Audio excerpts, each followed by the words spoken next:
spectacle in sports. The Olympic Games return to America on NBC.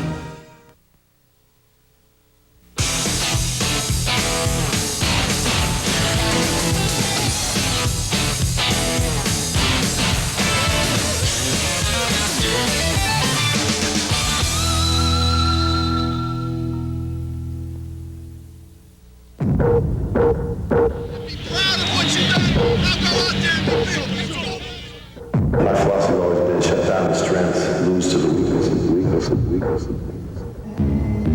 It sure makes sense, especially when the strengths are Michael Jordan and Scottie Pippen, the two remaining members of the three-time champions of the early 90s, and anticipated centerpieces of Game 1.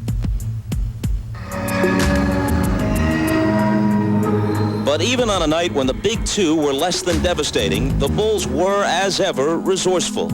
And the morning after headlines included names like Longley and Harper and Kukoc. So at times, the stars could lead the cheers as lesser lights led the Bulls to victory. Seattle had missed a golden opportunity to steal one from the prohibitive favorites. Although for the most part, the Sonics seemed unfazed by their Game 1 loss. They believe they can play much better than they did in the opener. But here's something for Seattle to consider. So can he. Game 2, next.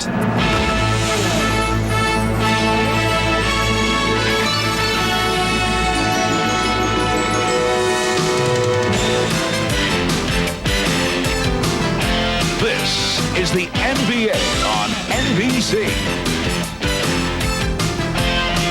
The 1996 NBA Finals. The United Center in Chicago as we head toward Game 2 of the NBA Finals, and it could be the final home game of the season for the Chicago Bulls.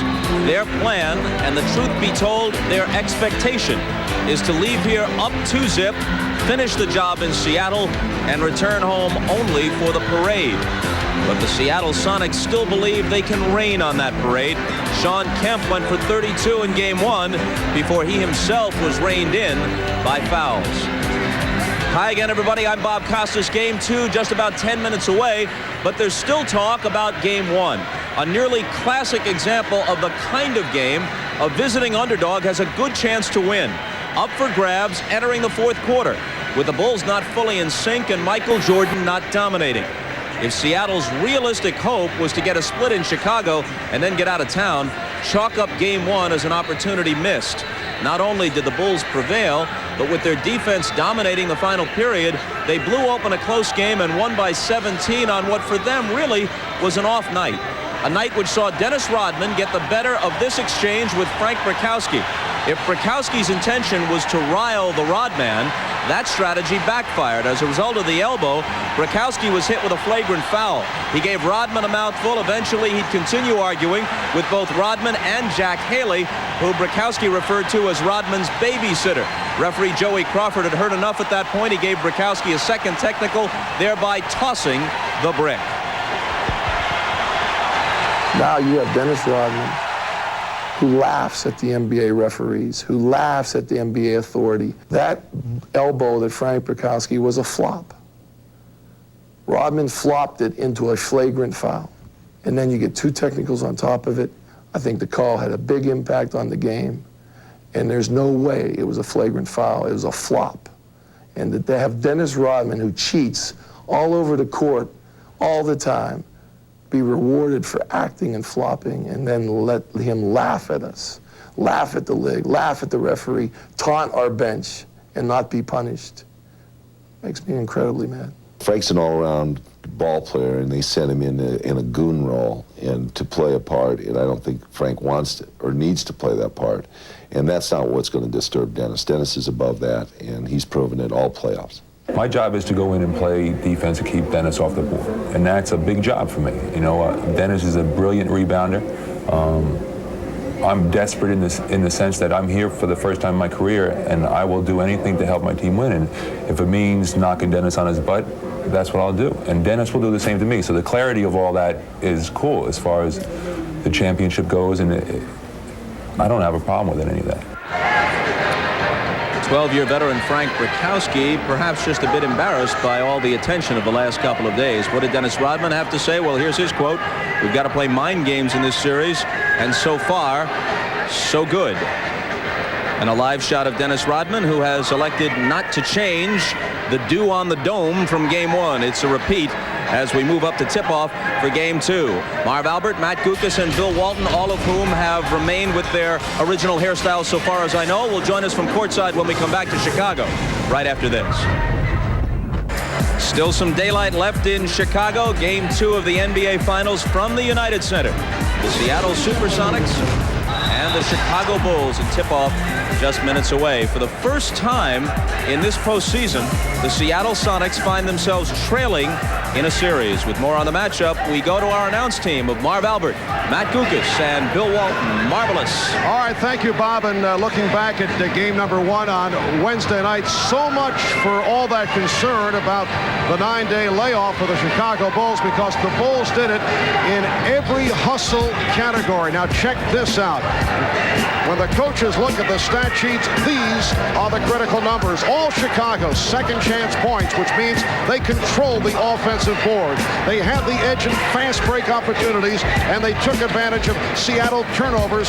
Plus, they received offense from unexpected sources. Well, Mark, those are telling numbers. And if Chicago gets major contributions from Luke Longley, Ron Harper, and Tony Kukoc, they will be very tough to beat. Right from the start, Luke Longley looking to be aggressive on offense with the jump hook and swatting away one of his 4 block shots.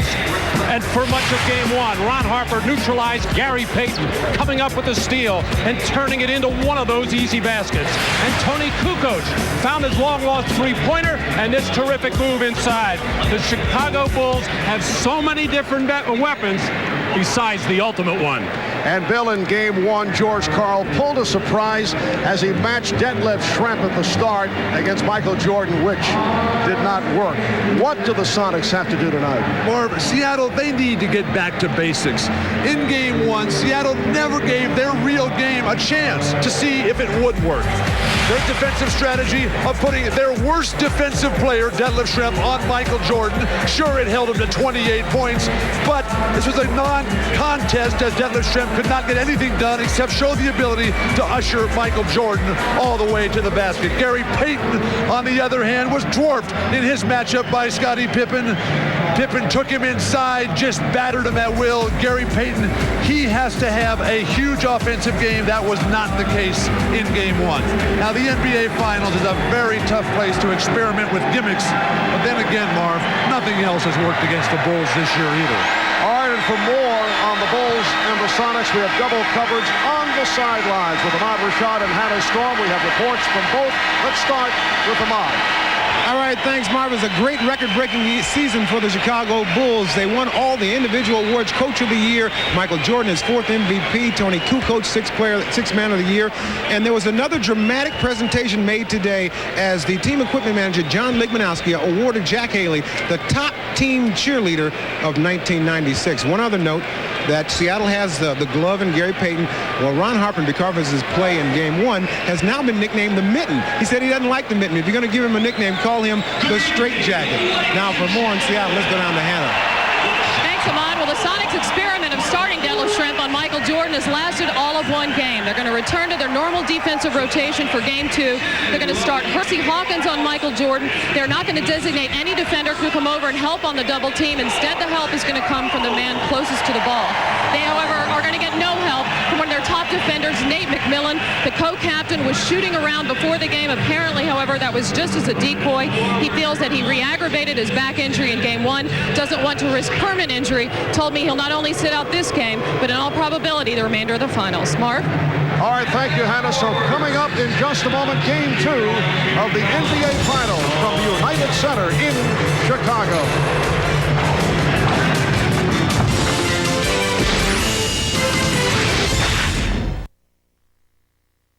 The NBA on NBC is brought to you by Miller Lite. With a great taste of an ice-cold Miller Lite, life is good. By McDonald's, the official break of the NBA. Have you had your break today? And by Ford Escort. It's new and it's nifty. Made for the smart, the intelligent, thrifty.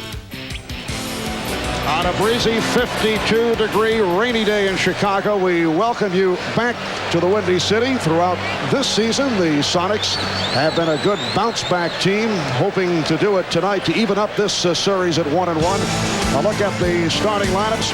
First for Seattle. In the backcourt, Gary Payton hoping to bounce back from the 6 for 17 shooting the other night. Hersey Hawkins also off the mark, only 2 of 9 in his 35 minutes. Irvin Johnson, the starter at center, but we'll see much of Sam Perkins. Sean Kemp coming off a 32-point performance, and Detlef Schrempf, who would like to turn things around here in game number 2. George Karl, one-time point guard at North Carolina, then played for San Antonio, the ABA, and the NBA. This is 4th full season as head coach of the Sonics. And for the Chicago Bulls, the usual starting 5, Michael Jordan and Ron Harper. What a terrific all-around game for Harper on Wednesday night. Did it in every category. Luke Longley had the good start, finished with 14 points, a career playoff high. Scottie Pippen also outstanding all around. And Dennis Rodman, who had 13 rebounds, which for Dennis, a low number. And Phil Jackson, the head coach of the Chicago Bulls. And as coach of the Bulls, he has won 19 of 22 playoff series. The only losses to Detroit in 1990, the Knicks in 94, and the Magic last season. In the Eastern Conference Finals, Chicago came out in the second game against Orlando after winning handily in the first one. Very flat. Luke Longley and Rodman getting into foul trouble. It's important for Chicago to get off to a good start with pressure defense and try to hold serve. For Seattle, it's all about confidence. It's about Payton controlling the tempo, getting it up and down in Seattle's favor, and then the whole Sonic team has to deal effectively with Chicago's pressure defense. And the Sonics control the opening tip. The officials, Ed T. Rush, Jess Kersey, and Hugh Hollins. Hollins not a favorite of the Chicago Bulls. Schrempf not able to hit on his first. And the stuff missed by Kemp, but they keep it alive.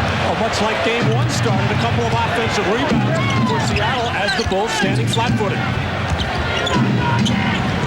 Hersey Hawkins. Open shot for Kemp. And the tip by Johnson. Well, I'm surprised, really. I thought the Bulls would just come out firing defensively with pressure on the ball. 3 possessions that time for the Sonics. Harper draws the foul, so the Bulls going for the penetration on their first possession. Foul committed by Kemp. Normally, it helps to make your first shot, but with the way the Sonics are just attacking the offensive board, pushing the Bulls underneath, just way too easy of a first possession for Seattle as far as Chicago is concerned. How about Irvin Johnson? 3 rebounds. First half minute. Did not have a rebound in game number 1. Let's call it making adjustments. Coaching. Trouble already for Seattle. Sean Kemp, who is foul prone and fouled out of game 1 with an early one. But you can't let a guy like Harper turn the corner on that triangle offense pick. Hawkins trying to save the pass. Here comes Pippen. Scottie Pippen. 1 count. He travels. A good defensive play by Gary Payton, who's actually backpedaling, but I think it's just a little juke and a little fake. It's Scottie confused it and forced the turnover. Harper trying to draw the foul. Again, the outside shot by Kemp. Sean Kemp, who had the sensational Game 7 last Sunday against Utah and followed it up 41 minutes, 32 points on 9 of 14 shooting here on Wednesday night. But committed 7 turnovers and fouled out. Longley rejected by Johnson. Too many fakes by Longley that time. Payton for 3. And Rodman able to get inside Kemp. Michael Jordan setting up against Detlef Schrempf. Uses the pick. And Harper able to keep it alive. Good look from Longley. Longley is a very skilled player that, like Brikowski for Seattle, gets very little credit for what he can do with the ball. Foul committed by Longley. When you rise up for your jumper, as Longley will do here, out of the bottom of your eye. You never think pass. You always want to think shot at that moment. A good player can always dump it off at the last moment. And Luke Longley has developed into a solid basketball player. Well, Luke is so happy to be rid of the Alonzo Mournings, the Patrick Ewings, and Shaquille O'Neals, and getting an opportunity now where there's going to be a lot of double teaming, and he is alert for it. He's going to make cuts to the basket when the double team occurs, and he's always going to be available for that spot-up shot. Well, the Sonics had hit their last 18 free throws before the miss by Sean Kemp. It's the Sonics 5 and the Bulls 4. That's a tough strategy to double Ron Harper in the corner. Pippen dropped the step and was hammered. Foul committed by Johnson. Well, the Sonics have been an aggressive, scrambling, defensive team all league. Lots of gimmicks, lots of unusual things at the defensive end of the floor. We saw it in game one with the strange matchup. But continuing a little bit with Gary Payton still guarding Scottie Pippen. I expect the Bulls to put Pippen in the post a lot more and try to exploit Payton inside. Harper and Gary Payton getting into a little verbal exchange just behind the free throw shooter Pippen. There's the press. How about Scottie Pippen? 10 of 11 at the line in the finals. He's been shooting 65% in the playoffs at the foul line. Bulls with a 6-5 lead. Hawkins on the penetration. Well, George Karl saying after game one, he wanted to see his guards in particular taking it to the basket. Well, Hawkins just 2 for 9 in game one, not asserting himself, and he caught himself that way in the Utah series as well. Yes, and it counts.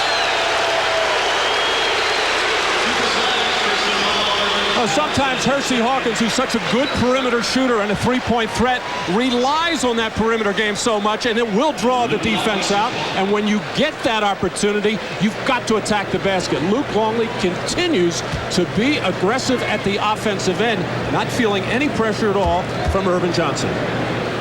Irvin Johnson is playing a very unimaginative defensive game. What do you mean by that? He's not anticipating that his player is going to make a move to the basket. He's guarding Longley as if Longley's just going to catch it, stand there, and pass out every time. Here's Kemp. Several opportunities, and they continue to control the boards. What a sequence on the offensive glass by the Sonics. Well, no question, Seattle has come out the aggressor on the glass, and maybe Irvin Johnson is saving himself at the defensive end because he has been a tiger on the offensive end, if not getting rebounds, keeping the ball alive because Kemp is always there. In effect, he's being creative at the offensive end. Saving himself, yes. Exactly. 7 rebounds for Irvin Johnson. That's a Dennis Rodman-like start, but Matt was mentioning the focus and intensity of Seattle. Nowhere more evident than on the face of Sean Kemp. It's the Sonics 9 and the Bulls 8. Now Schrempf guarding Harper. The backdoor pass. Oh, that's part of the triangle offense. It usually doesn't start that far out on the floor, but you hit the post, man on the wing, always cut to the hole. Michael Jordan with a second field goal. Bulls by 1. Again, blocked by Pippen. Open 3 for Jordan. Rodman with the rebound and pops it up. Good run out defensively by Irvin Johnson on Jordan's 3 attempt. Seattle still looks tentative. Here's the double team on Schrempf, and Payton fires. Hits the 3. Gary Payton, who played 47 minutes in game number 1, and probably will continue to log that kind of time with Nate McMillan bothered by the back problem. Gary Payton, he can play the whole game. George Karl told us beforehand he felt that Gary did get a little fatigued, as did Sam Perkins down the stretch, but Gary's got to compete for full 48 here. Longley got himself trapped, and he's called for steps. Poor recognition by Longley that time. He just had the little man Gary Payton on him on the defensive scrambling switch. No need to get fancy there. Just step through and slam. So the Bulls with their second turnover. They committed just one in the first half the other night. Hawkins for three. And a loose ball foul against the Sonics. Already we've seen Seattle run 3 pick-and-roll plays with Gary Payton. They ran precious few in game 1, and that's a big play for Gary Payton, except that the spacing has to be a lot better. And that was foul number 3 on Irvin Johnson right here, coming over the back of Dennis Rodman. I'm sure George Karl does not really care about fouls with Irvin Johnson. He's not going to play that many minutes to begin with. He only played 9 the other night. George just wants to get the most out of him he can. Sam Perkins is going to play the heavy minutes. 7 rebounds for Johnson in just under 5 minutes in this first quarter. Jordan gets inside. And the game is tied at 12. Jordan flashing from the weak side. And when Pippen is guarded by Payton, there's just no pressure on the pass because Payton is so short. A wild shot by Payton, or perhaps he was trying to lay it off the glass for Kemp. Well, Marv, when you come in there as a guard, coming to the basket, you just want to get it over the defender so your guy can come and slam it home from the weak side, as Kemp did.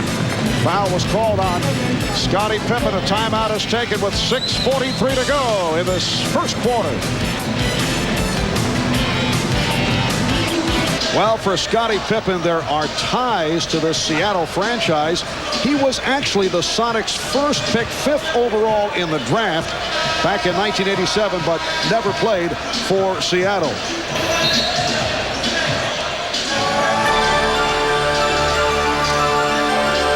The Seattle Supersonics select Scott Pippen of Central Arkansas.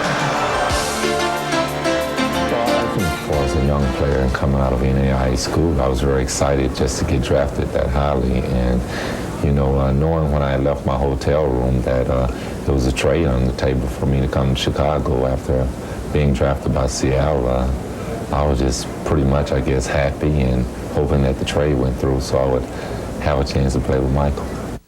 Well, the Sonics immediately traded. Is it Scott Pippen, I believe, David Stern mentioned? Scottie Pippen to the Bulls for Olden Polynice and a second-round draft pick.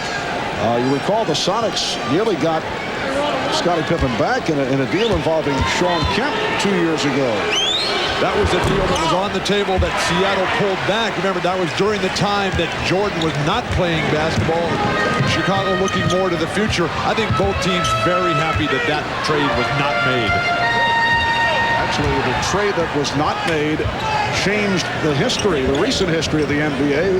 Michael Jordan said he might not have come back if Pippen were not a member of the Bulls. And here is Pippen with a nice feed and just defeat the 24. Well, with Bulls coming out of that timeout with trying to go inside to Scottie Pippen against Payton, which is something we anticipated a lot more of, to make him work down low, if not necessarily get the post play, but to get some offensive rebounds as well.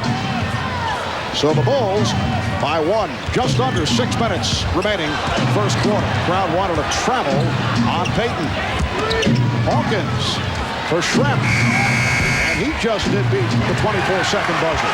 Seattle's pump faking too much. Go right at him. These defenders are waiting for them. They're not getting in the air at all. Seattle hasn't established enough of a game where a pump fake means anything. Hawkins rejected by Kemp.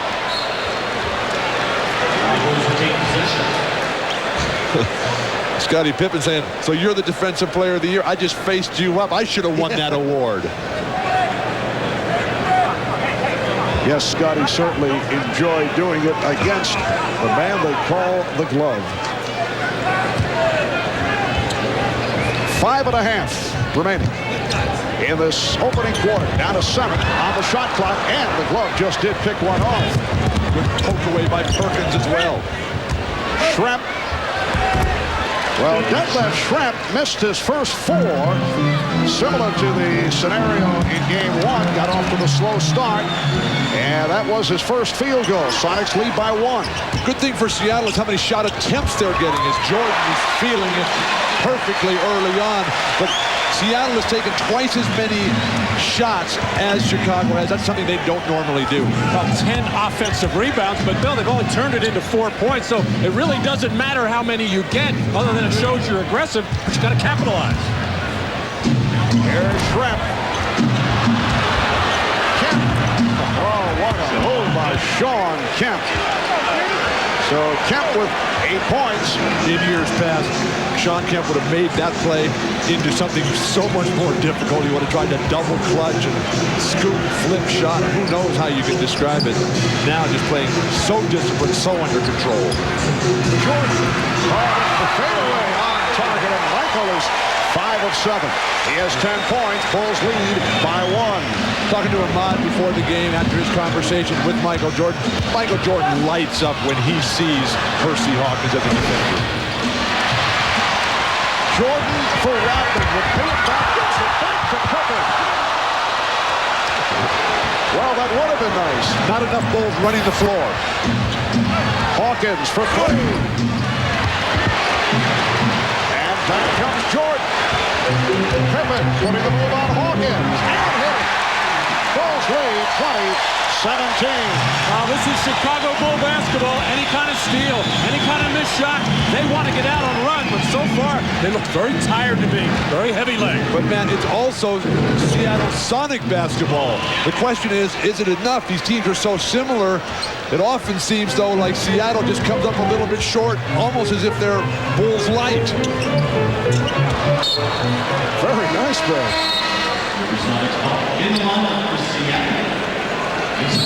Now Scottie Pippen getting out and running, sensing the fast break, making sure he gets down the floor quickly and able to get the throw-ahead pass and finish.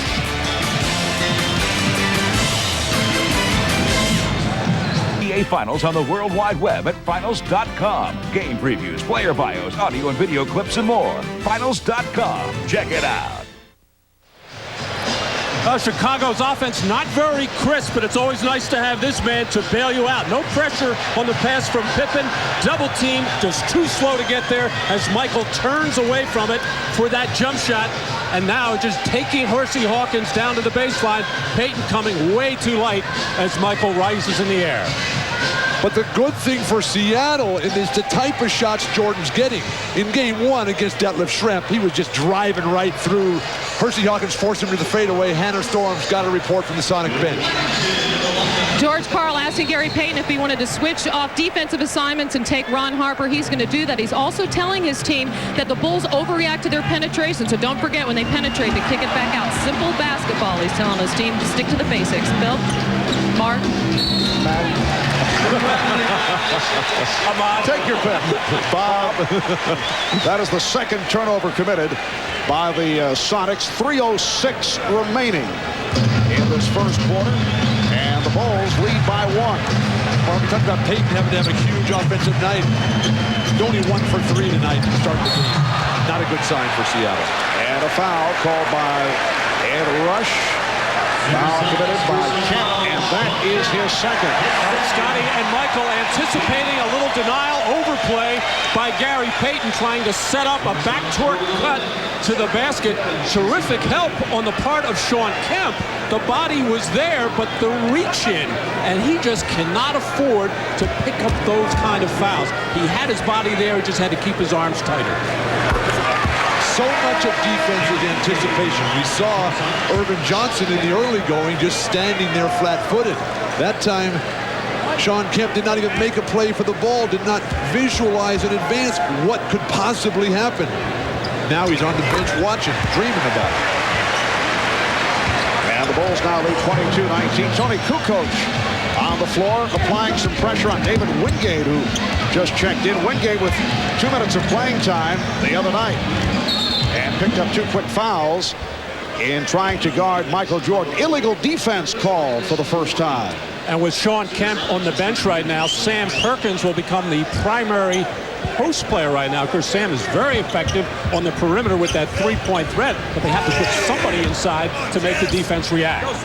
Man, I think they can post up Detlef Schrempf, who was an awesome post-up player in the Houston series. Offensive foul. It's on Payton. That is his first call. Well, the other post-up option they have is that man, Gary Payton, going to take Michael Jordan inside, and not really happy with a play late in game one as they got tangled up, got a double technical foul. I ran into Gary Payton on the elevator yesterday saying, I am not going to take any more of that from Michael Jordan. And it's amazing how much information Matt can pick up on those elevators. Payton with the steal and puts it down. And then apparently had something to say to Jordan. Not a good idea.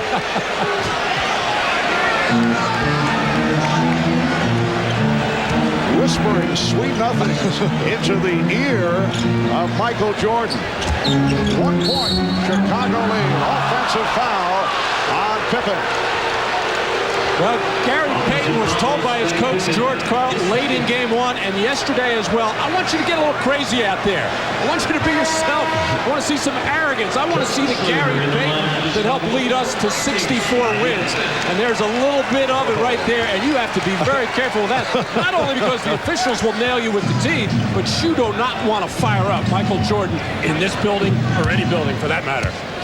Judd Bushler has come on for the Bulls. Bill Wennington now defending against Sam Perkins. Nice move by Perkins. And that is his first field goal. So the Sonics have taken a 23-22 lead. Just under 2 minutes remaining in this first quarter. This is Sonic basketball. This is posting up Perkins. This is getting out in transition off the steals.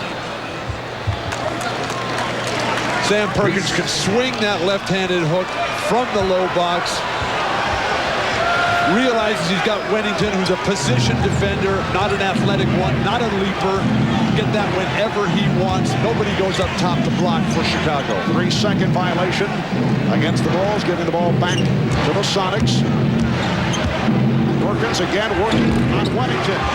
And again hits with the running hook. And since Sean Kemp went to the bench with 2 personal fouls, Seattle outscoring the Bulls 6-0. Rodman might want to switch over onto Perkins instead of Wennington. And Jordan off the fake, run into by Wingate. Sonics are over the foul limit.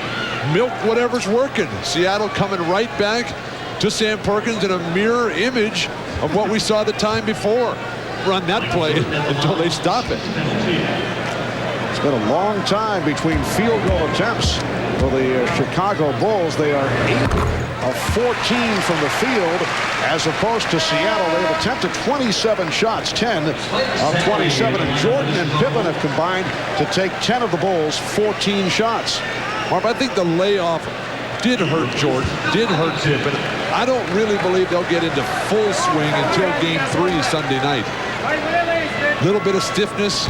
Yesterday, Michael Jordan telling us that for the first time in his life, he's having to ice. He's starting to feel stiff when he gets out of bed in the morning and limping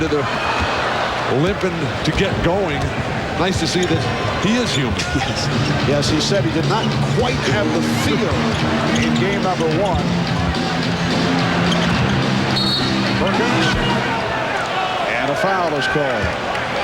Team foul number 4 on Chicago. It is on Bushler. George Karl was saying, though, he felt that the 7 minutes that Jordan sat out in the second half the other night, he felt the Sonics defense was great on Michael.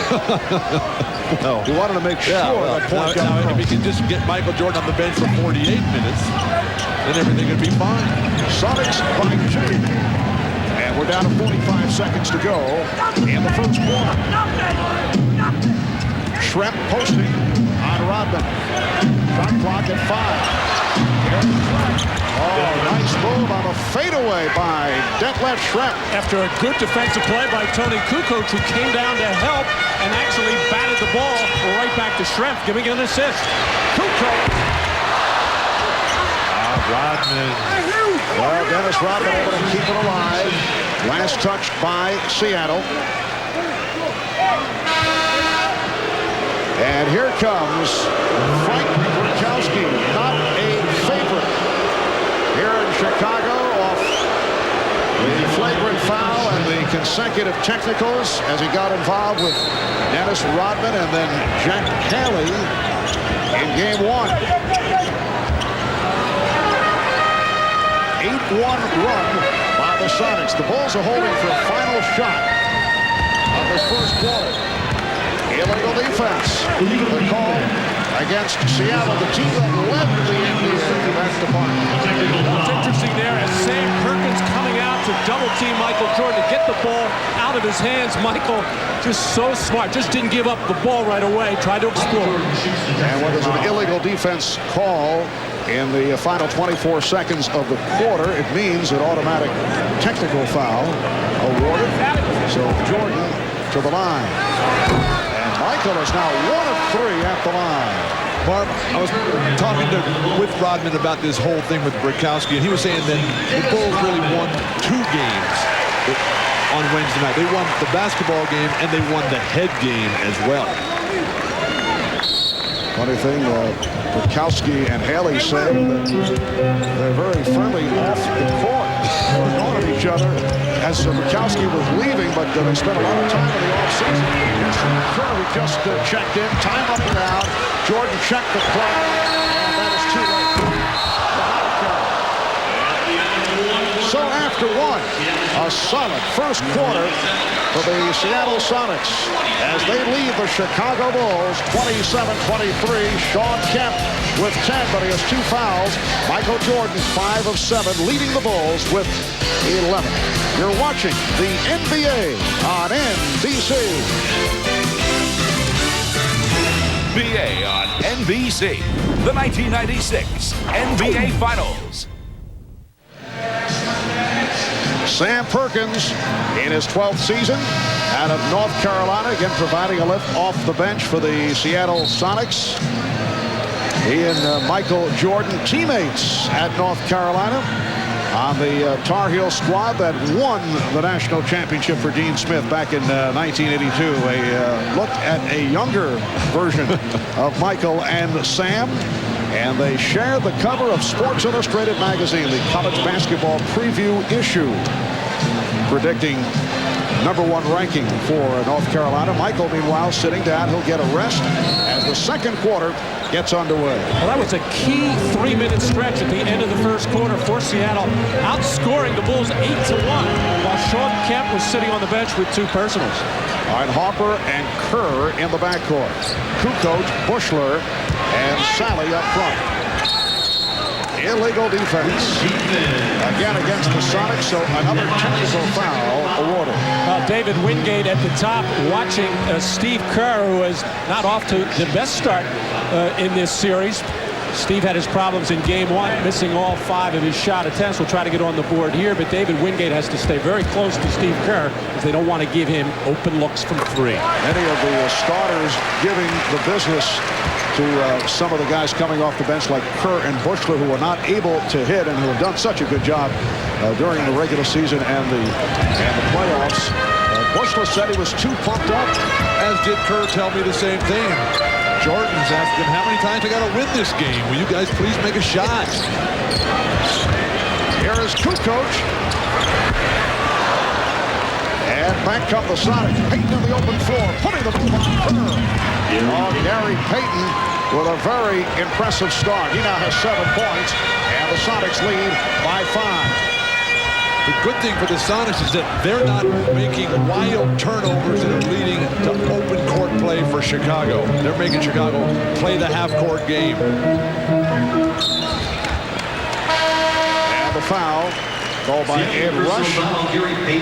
Poke in the eye. Gary Payton making contact with Steve Kerr. Well, Seattle is winning the hustle game so far. They're the more aggressive team on the offensive glass. They're forcing more turnovers and very aggressive, and you would say overly aggressive defense there as Payton just blocked Kerr. Nice door pass. But Kukoc stepped out of bounds. Substitutions for the Sonics. George Karl doing some shuffling here. He has Vincent Askew back along with Hersey Hawkins and the rookie from Michigan State, Eric Snow, who played only 1 minute the other night, handling the ball now against Steve Kerr. Snow will see additional time, one with the injury suffered by Nate McMillan.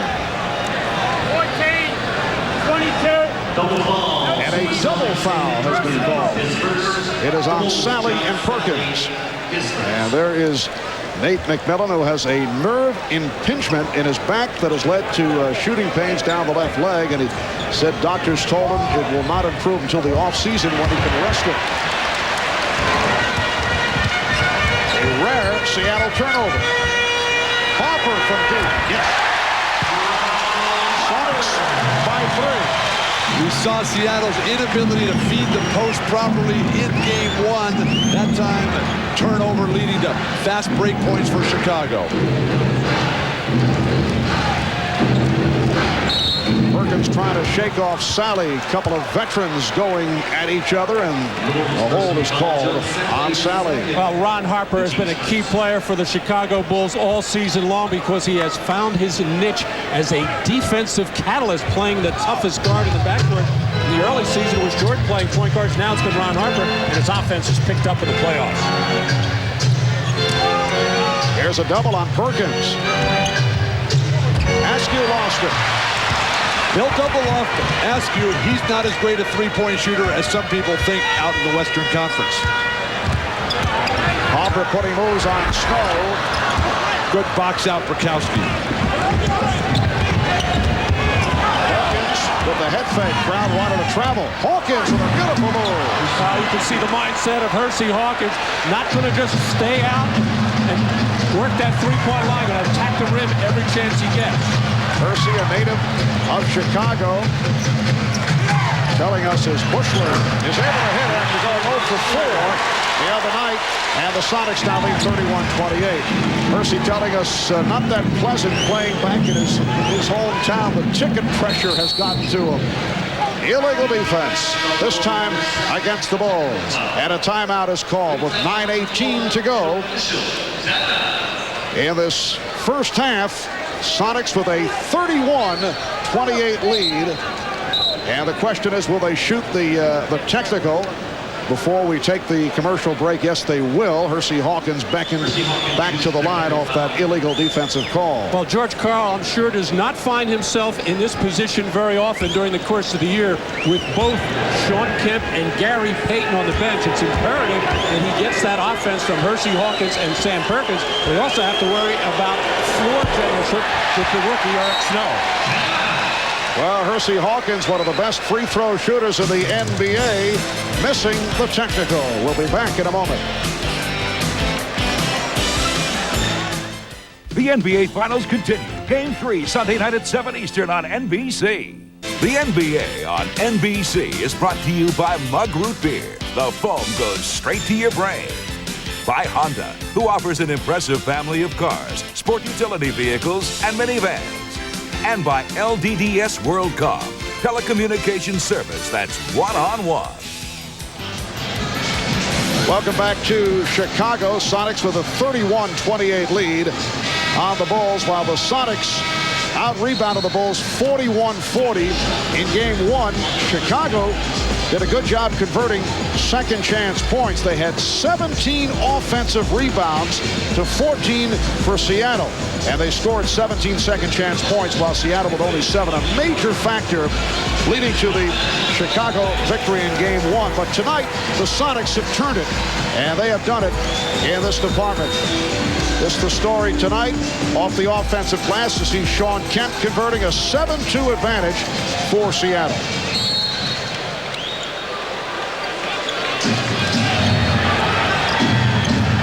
Detlef Schrempf being played by Dennis Rodman. Schrempf, Brokowski, Askew, Hawkins, and Snow on the floor for George Karl. Here is Snow, rejected easily by Longley. Eric Snow did not see much action during the regular season. Appeared in just 43 games, started only 300 minutes. Hopper will go to the line. Chicago's getting unlimited backdoor opportunities from their triangle offense. This is their third time in the early goings of this game. Rodman flashing to the ball as Longley did earlier, and guys just moving from the weak side on the entry pass to the post player. Brilliant play, Dennis Rodman. 5 points for Harper, now 3 of 3 on the line. Gary Payton making his return. Phil Jackson had been resting Scottie Pippen and Michael Jordan. They have stepped back onto the floor. Well, a number of times in game one, we saw the pressure after the free throw, full court pressure. And really, Seattle was not in an attacking mode. Just happy to get the ball across half court, playing right into the hands of the Chicago Bulls. I think you turn a press into a fast break situation. Get 3-on-2s to the hoop at will. Illegal defense once again against Chicago. Well, similar to what we saw in game one on Wednesday night here at the United Center, a host of whistles. Although not in the case of illegal defenses, they have been calling them tonight. Hersey Hawkins, who missed the technical a moment ago, once again fails to convert.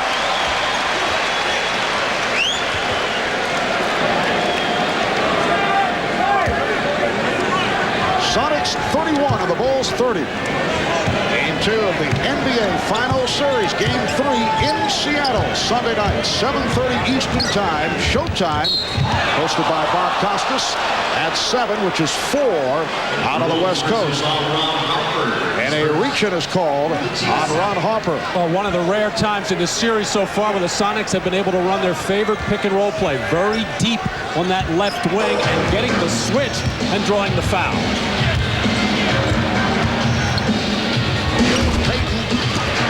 Rodman able to haul down his 4th rebound.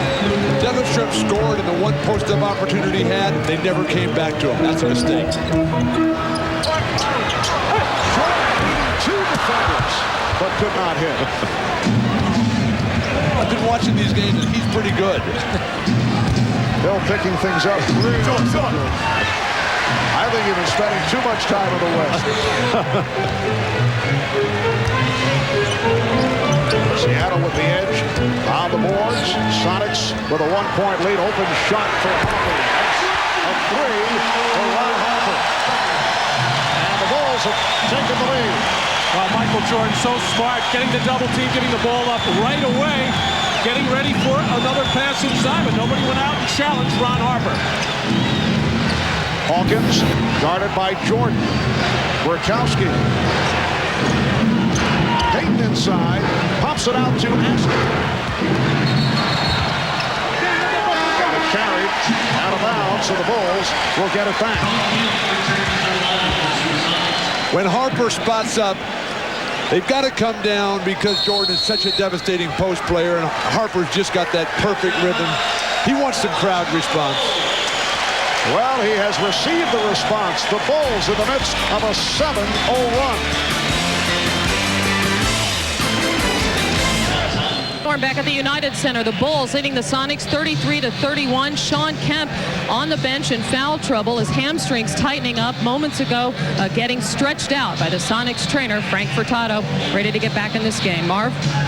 All right, thank you, Hannah. And Kemp is on the floor. Sean 3 of 7, 10 points, 5 rebounds. Fast start once again for the Rain Man, but he has 2 personal fouls. 5 minutes gone by in the second quarter, and it's the Bulls by 2 off that 7-0 run the last 2.5 minutes. Ron Harper with 7 of Chicago's 10 points here in the second quarter. And Hugh Hollins makes the call on Vincent Askew. For the Sonics, their 3rd team foul. Bulls with 2. Now, Vincent Askew, a very physical defensive player. He's got a wide body, strong, and he's quick with his feet, but he's going to try to pop Michael Jordan every time he comes and try to keep him from cutting to that spot right there. They double up on Jordan.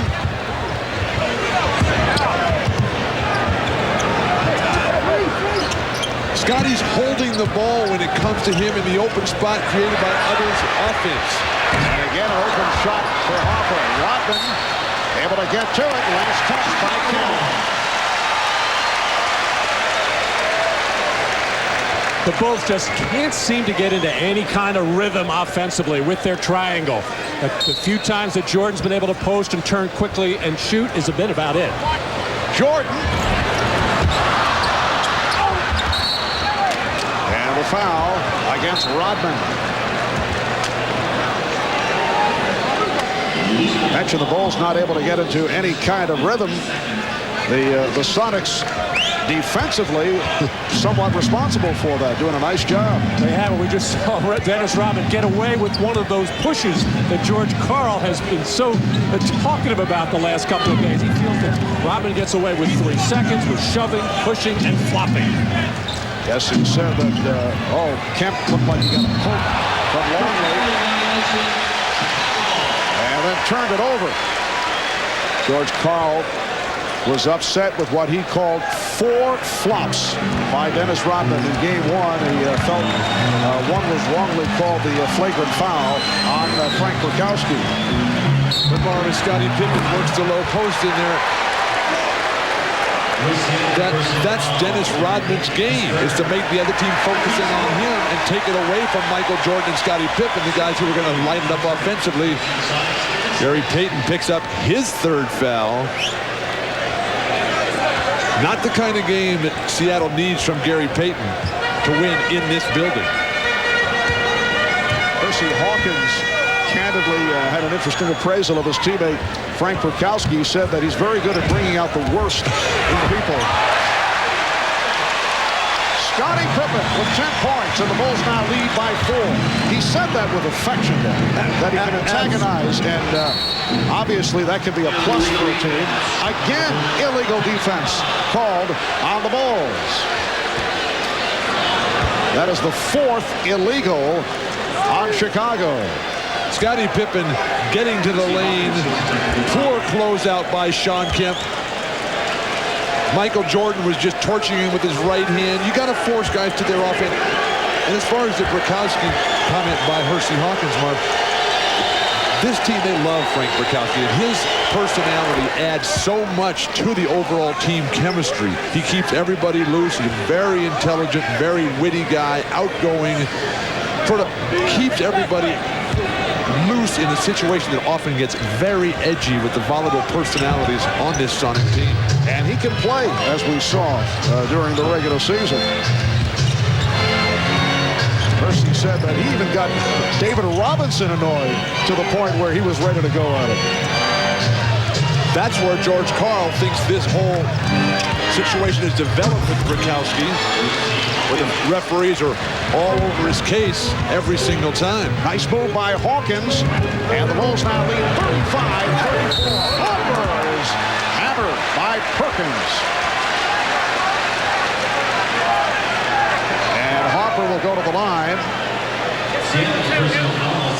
Sam Perkins with a hard hit for his 2nd foul. Well, playoff foul, so important, and you have to be very careful now with the broad description of what is a flagrant foul, and it is very broad for the officials. Unnecessary contact, and a flagrant 2 would be excessive unnecessary contact.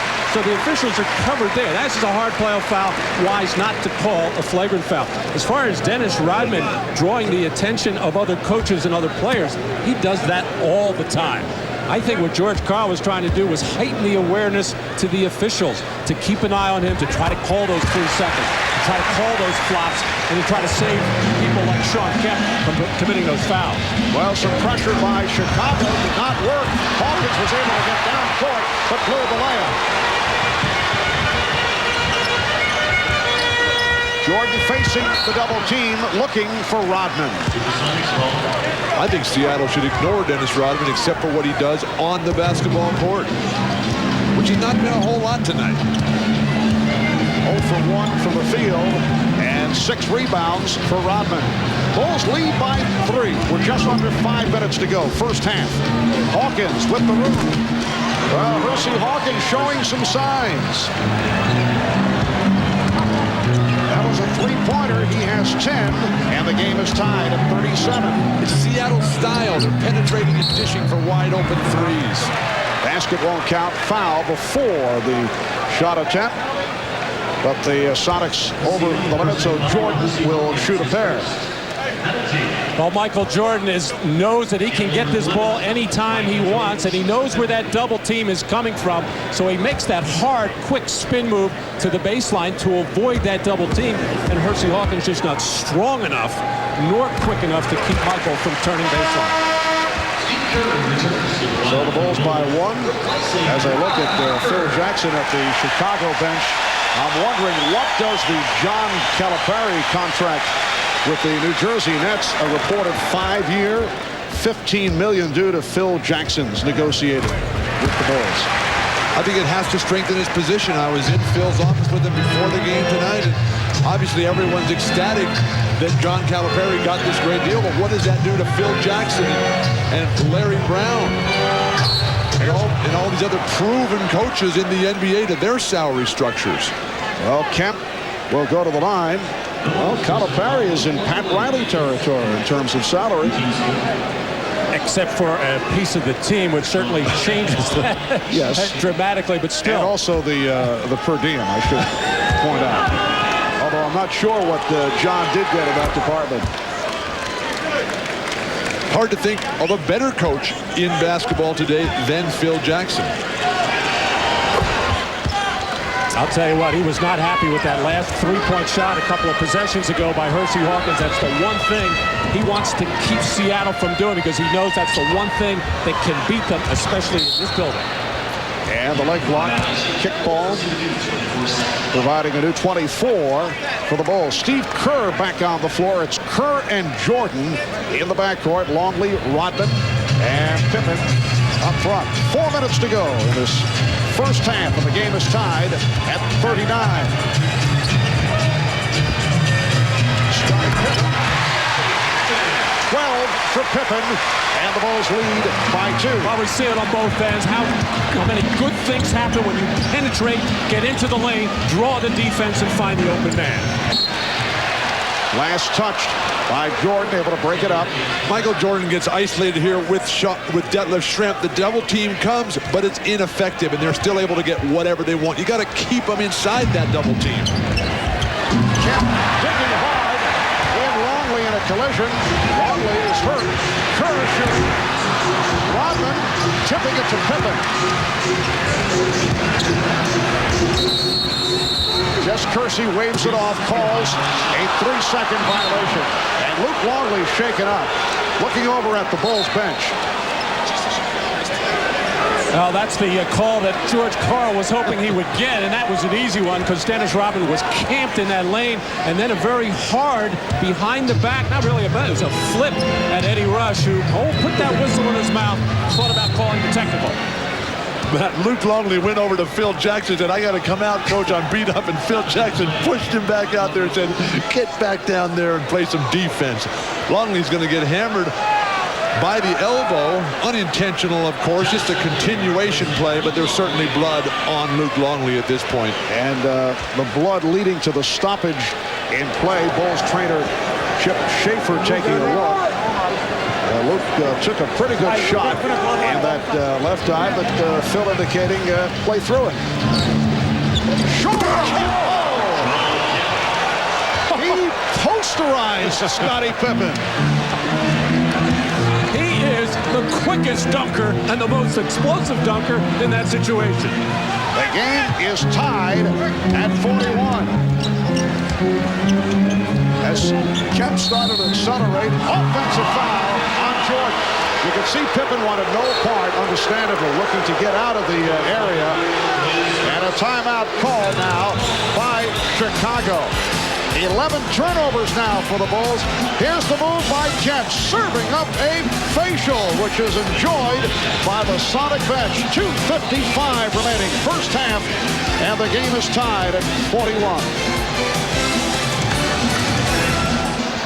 Well, coming up on the Prudential halftime report, Bob Costas will be talking live with Lakers Executive Vice President and General Manager Jerry West. Jerry played on the 71-72 LA Lakers, considered one of the great teams in the history of the NBA. In fact, the Chicago Bulls broke the single-season record for wins, which West's Laker team set. Of course, Jerry, one of basketball's all-time greats. We'll hear from Jerry West at halftime. Bob Costas, Julius Erving on the Prudential halftime report. Charles Barkley may be a tough act to follow, but for Jerry, he was just wild on Wednesday night. Well, so many issues for Jerry West to address today. Of course, Magic Johnson, free agency coming up for so many players. 3-second violation.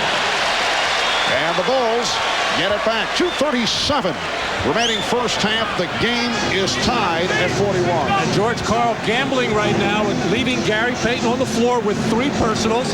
2.5 minutes to go in this first half. I saw him talking to Gary coming out of that last time, making sure that he was aware and to be careful.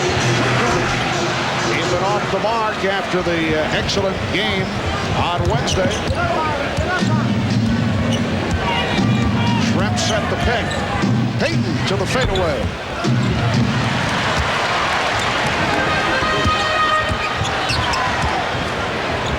Again, Harper open. Swinging in. Bulls want a goaltend. Won't get it. Blocked shot is the call. And I'll tell you why. That shot was way short. Crowd doesn't like it. Even though this thing is on the way down, it is short of the rim. Good not call by the referees. You got to give it a chance to hit the rim, though. This ball might have scraped the bottom of the rim. Kukoc is killing Seattle with his up and under move. But hasn't been able to convert. He's 0 for 4. And a technical was just called on Jimmy Rogers, an assistant coach with the Chicago Bulls. Jimmy complaining about the lack of the call. Felt it should have been a goaltend. Jimmy Rogers, one-time head coach of the Minnesota Timberwolves and the Boston Celtics. And Percy Hawkins, after missing his first 2 technical foul attempts, has hit his last 2. The crowd reacted to the last, what they felt was a non-call. Bulls have missed their last 6 shots. Shot clock at 3. Jordan lighting up every time he sees Detlef Schrempf anywhere near him. Michael now 5 of 10 from the field. Leads the Bulls with 13. Hawkins, pretty give and go between Kemp and Hawkins. Nice exchange, and the Sonics lead by 3. What a difference from game 1 for Seattle. When it was all individual play, now everybody involved. Kerr, yes. Steve Kerr creating by himself with a quick release, and it cuts it to a 1-point Seattle lead. Perkins foul, hit hard by Sally. And the Sonics are looking for a flagrant. Well, Steve Kerr, who has been struggling to get an open look and get any kind of shot, I guess he just needed a bigger body on him as Sean Kemp came out to challenge that shot, as he has been very aggressive and playing terrific basketball all over the floor. I'm a little surprised that Phil Jackson has not come with a player to attack Gary Payton. There's another hard playoff foul by John Sally. Want to hammer Sam Perkins going to the basket. But right now, Gary Payton is able to defend Steve Kerr, who is not going to take the ball to the basket and draw fouls. And consequently, Payton's been able to just kind of roam around, freelance defensively, look to help out, just making sure he doesn't commit a foul. Chicago should try to isolate him, drive him, and try to pick up that 4th foul. Sam Perkins, who will celebrate his 35th birthday in a week and a half, acquired by Seattle from the Lakers back in February of '93 in the deal for Benoit Benjamin and the rights to Doug Christie. Sonics by 2 with just under 1 minute to go in the first half. Chicago can play 2 for 1. Maybe post up for Kukoc. Jumping to pass.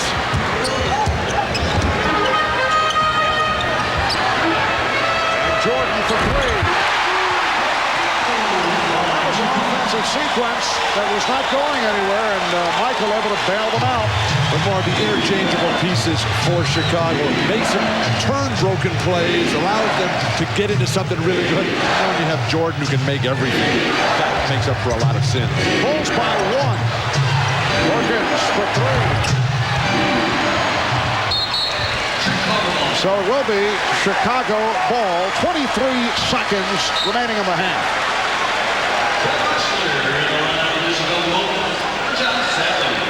When Kukoc steps into that post area, everybody has to react, take one step closer to him, and that just leaves Jordan.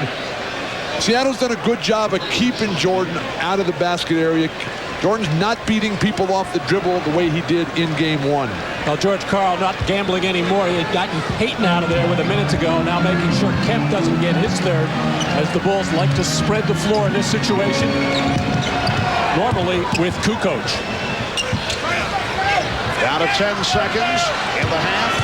Kukoc beating Perkins, finding Kerr. Final seconds. Kerr forced it up. And that is the end of the first half. Michael Jordan with 16 points.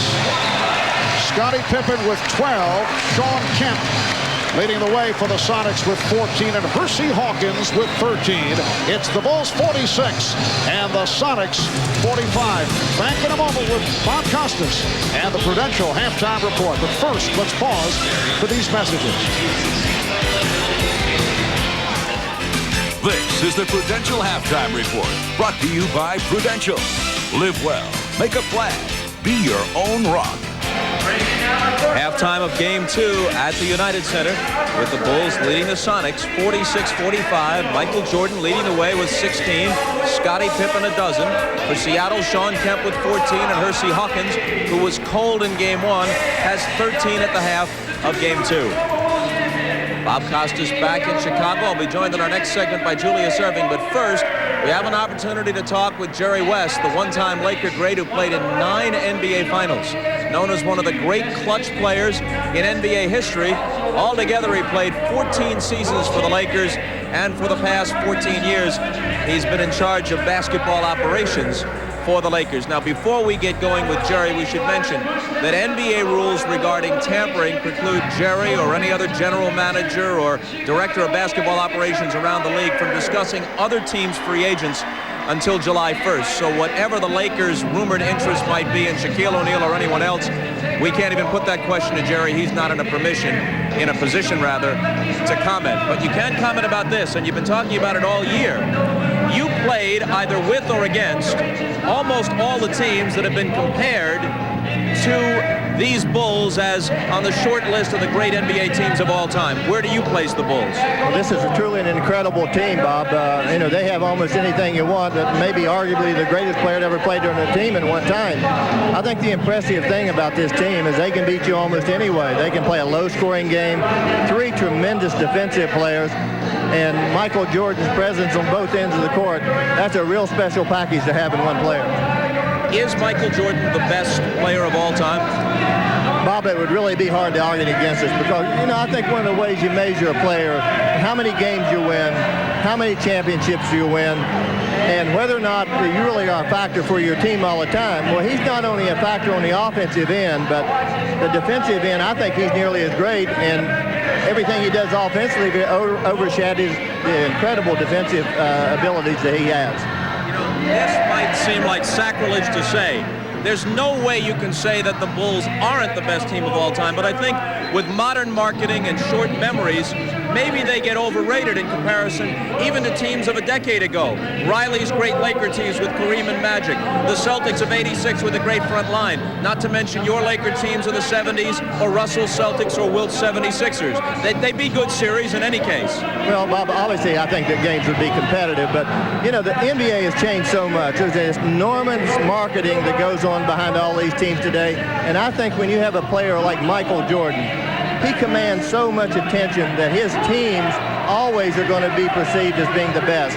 And I think it's wonderful for the game because this game needs to be grown. It needs to have the same sort of history that baseball enjoys. And the NBA League office has done a wonderful job helping to promote, I think, the greatest game of all. And people will say, well, you say that because you're involved in it. Absolutely not. If you want fun, excitement, and enjoyment, this is the greatest game in the world. Just have about a minute here. A couple of quick questions. Cedric Ceballos said to be on the trading block. Is that true? No, not at all, Bob. You know, I think very much, you know, I remember the Bulls, and this is the latest example, I think, of something that happened. You really need patience with these players today because all players need to be allowed to grow up and become better players. This guy's one of the hardest working players we have, and he's made great progress in all facets of his game in Los Angeles. I remember a few years ago when the Bulls couldn't get past Detroit, you know, they're talking about Scottie Pippen's migraine headache. Look at him now. Was Magic Johnson's return, all things considered, a good thing or a bad thing for the Lakers? Well, Bob, I think it's really a good thing. I know obviously he left. He was very frustrated because maybe he couldn't play the way he wanted to play, and he wanted his team to have a chance to play against his Bulls team. But in reality, we weren't good enough when we were playing Houston. But I think it was a real plus because it brought our fans back. They could see the joy that he played the game. And I think for some of our younger players, they saw some of the things that really made him great. His incredible ability to lead, the wonderful feel he has for the game, and just how intense he was. And the last thing here, we know that Magic's been known to change his mind on occasion. Is there any scenario you could see if the team was somehow reconstructed in a way that made both you and Magic think that he fit? Is there any way you could see him in a Laker uniform again? Bob, I think he has retired from basketball, at least on the NBA level. But he can still play wherever he wants, right? Oh, yes, absolutely. Okay, Jerry, always good to see you. Thank you, Folks, Bob. for you youngsters watching, how good was Jerry West? When you look at that NBA logo, that silhouette of the guy dribbling with the left hand, that's Jerry West. Before Magic and Michael, the all-time NBA backcourt was generally considered to be Oscar Robertson and Mr. Clutch, Jerry West. When we come back, we'll talk about the first half of the Sonics and Bulls with Julius Erving. But first, a message from Prudential and a word from the NBA.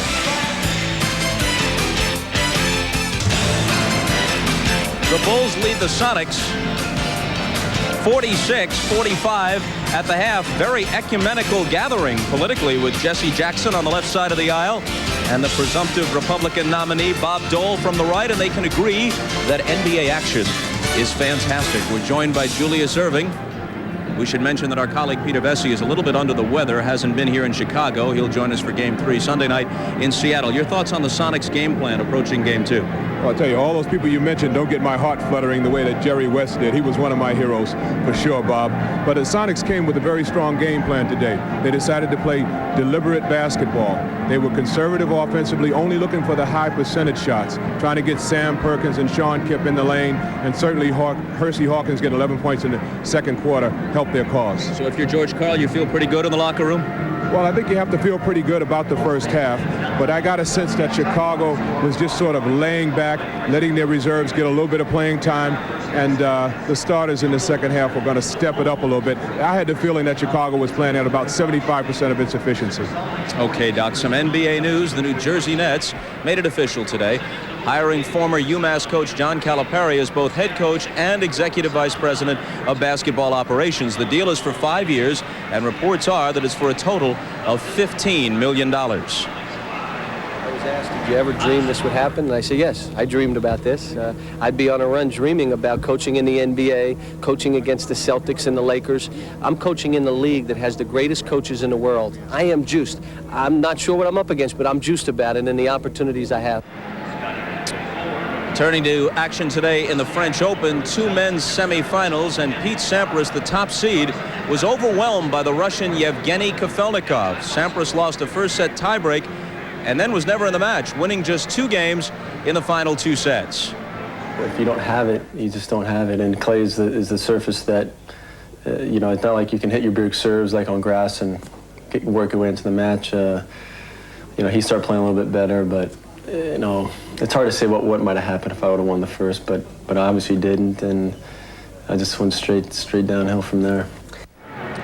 In the other semifinal, German Michael Stich beat Marc Rosset of Switzerland in straight sets. Stich will face Kafelnikov in Sunday's final beginning at 9 a.m. Eastern Time, and we have the women's final tomorrow between Steffi Graf and Arantxa Sanchez Vicario. Airtime for that, noon Eastern, 9 o'clock in the morning on the West Coast. That'll be followed by the U.S. Olympic beach volleyball trials. Big favorites Karch Karai and Kent Steffes lost today and will be forced to battle through the losers bracket to gain a berth in the Olympic Games. And then at 4 o'clock Eastern Time, 92 Olympic medalist Shannon Miller is among the headliners in the U.S. Gymnastics Championships.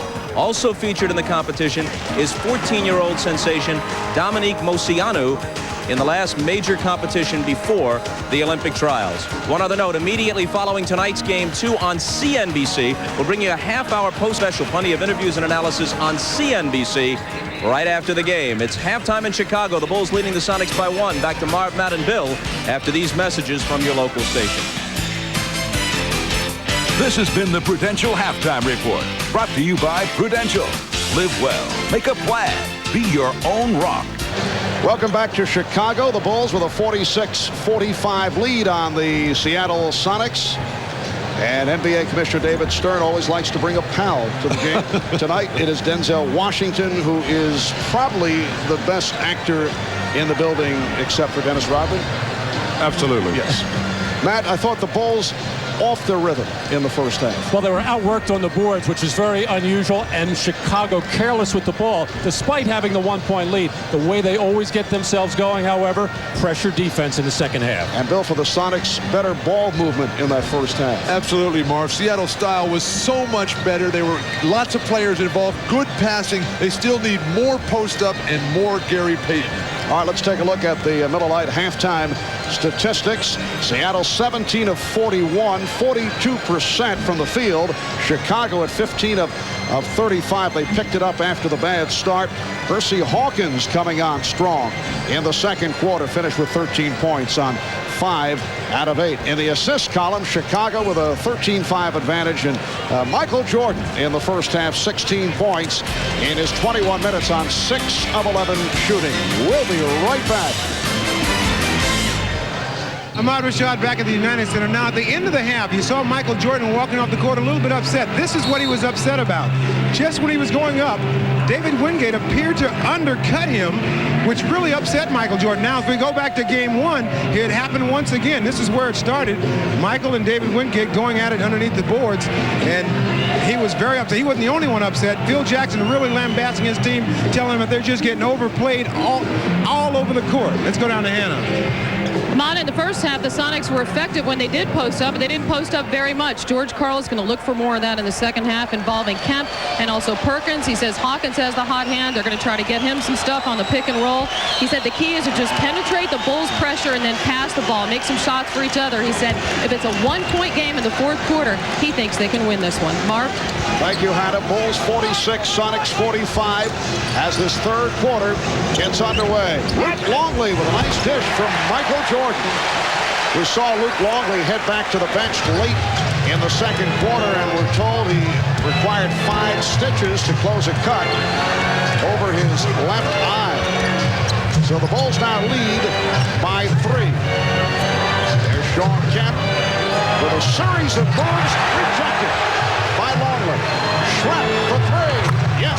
And he's tied the game at 48. Detlef bails Kemp out with a 3. Kemp's got to learn never execute the shot that you just faked.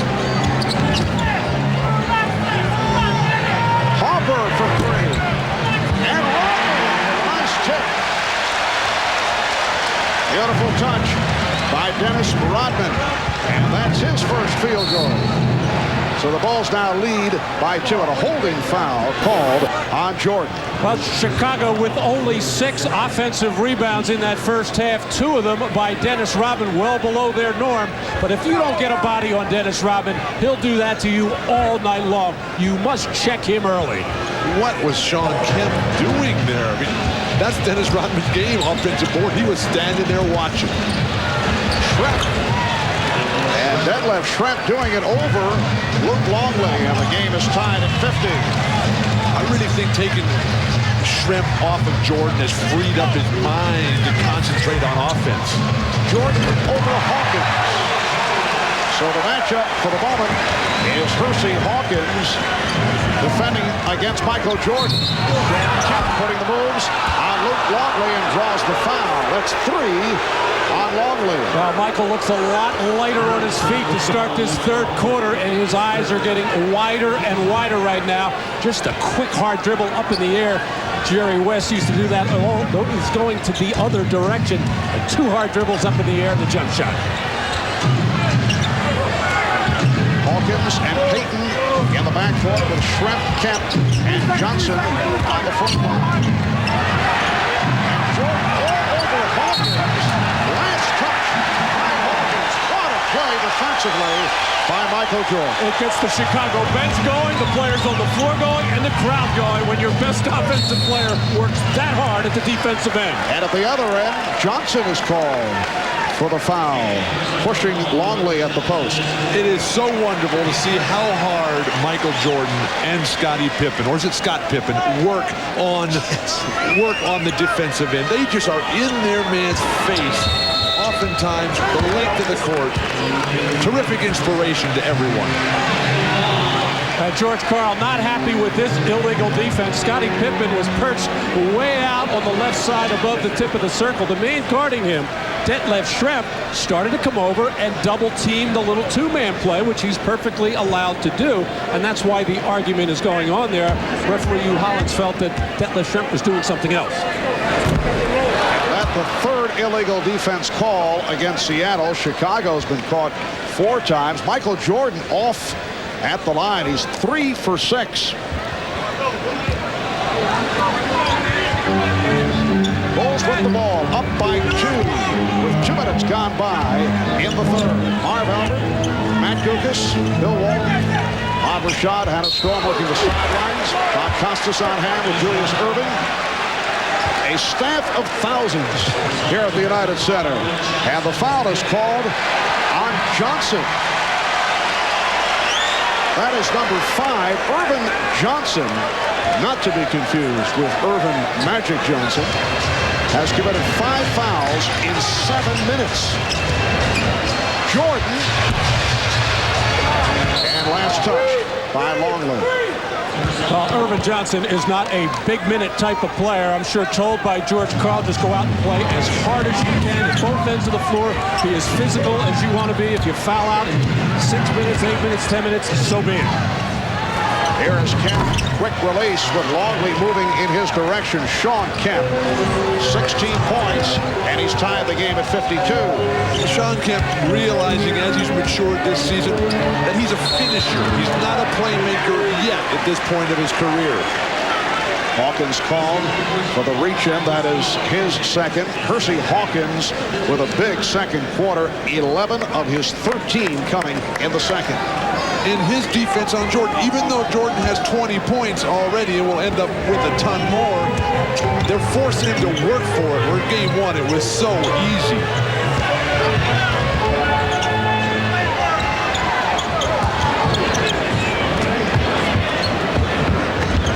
Longley getting position. Rodman. Dennis Rodman with the offensive putback. Once again, Shawn Kemp not putting enough body on Robin, and how Robin finds that little crack, that little seam, the strong hands to catch, and not so much to finish, because he normally doesn't finish in there, but he has been a much more offensive-minded player throughout the last 10-15 playoff games. Michael Jordan claiming that he got the ball, that he did not foul Schrempf as he reached in on the ball fake and called for the foul. Generally, they let the smaller player do a lot more than that. When a big 6'10 guy, and Detlef is a full 6'10, trying to post up. Gary Payton, nice change of pace on the dribble. So Payton with 9 points, and the game is tied at 54. I still think Chicago should take an opportunity and take the ball to Gary Payton, make him defend, or post him up, and try to get that 4th foul. He is such an important player to Seattle.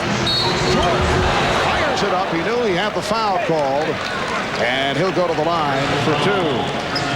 And that's 3 on Hawkins. Chicago is just so smart collectively.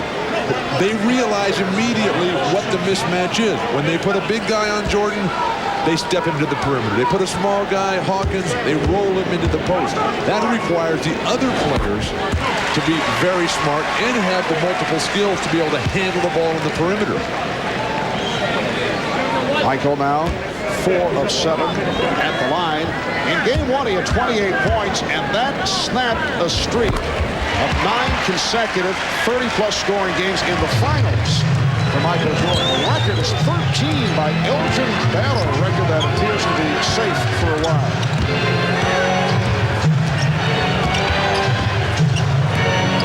Hawkins with the box out. Terrific outlet, Rodman. Pippen. Yes.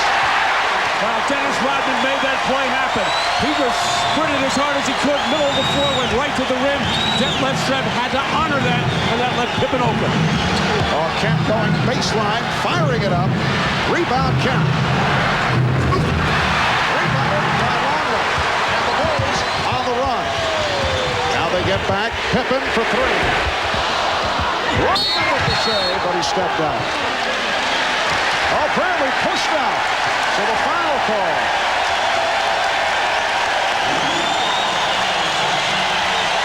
Rodman, like Kemp, able to make those multiple jumps, and then once the Bulls get out in transition, very few dribbles, terrific passing. Rodman up the floor to finish if need be. And you see Schrempf with the light touch on Rodman, and that drew the foul call. We'll be right back.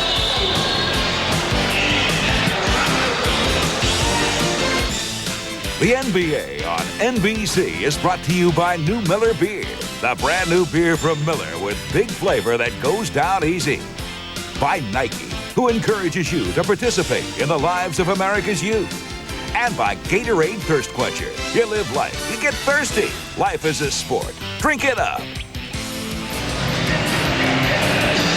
Welcome back to the United Center in Chicago. Look at the hustle by Dennis Rodman a moment ago, and then Dennis saying, "So, have you read my book?" Michael Jordan misses a shot here. Luke Longley can't get his hands on it, and Michael Jordan just gets right in Luke's face. And during the timeout, continues to ride Luke Longley, as only a top player can do, who sets such a high standard of excellence. A coach in that situation would hurt a Luke Longley, where Michael Jordan can push and drive Longley, as he's done as to Ron Harper as well, to get them to be the best players they could possibly be. 8-0 run by Chicago, and they lead by 6. And here's pressure by the Bulls. And this pressure designed primarily to do that. Get the ball out of the hands of Gary Payton. Shot clock will be a factor now. It is down to 10. Down to 5. Perkins. Shot clock at 2. Fired from 3-point territory. Nice touch by the Bulls as Perkins went flying. Apparently Harper pointing at Hugh Hollins, thinking that Hugh called it the other way, and he did. Oh, break for Chicago there, as it appeared that Ron Harper had knocked that ball out. Eddie Rush on top of the play and called it in Seattle's favor. This is a key stretch for the Sonics. They're over the limit in the penalty. 7 minutes to go in the third quarter. The Bulls should be attacking the basket. They could live at the foul line. Good play by Payton to break it up. And last touched by the Sonics. So the Bulls get the new 24. Seattle desperately needs some offense. They've got to get settled down defensively, force Chicago into very difficult offensive scoring situations, and then get out in transition, attack Chicago's pressing defense.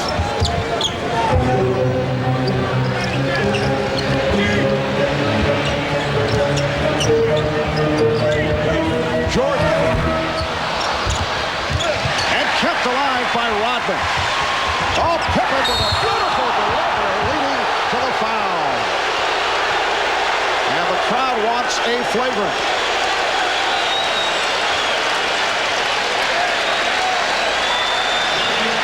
It is a flagrant foul.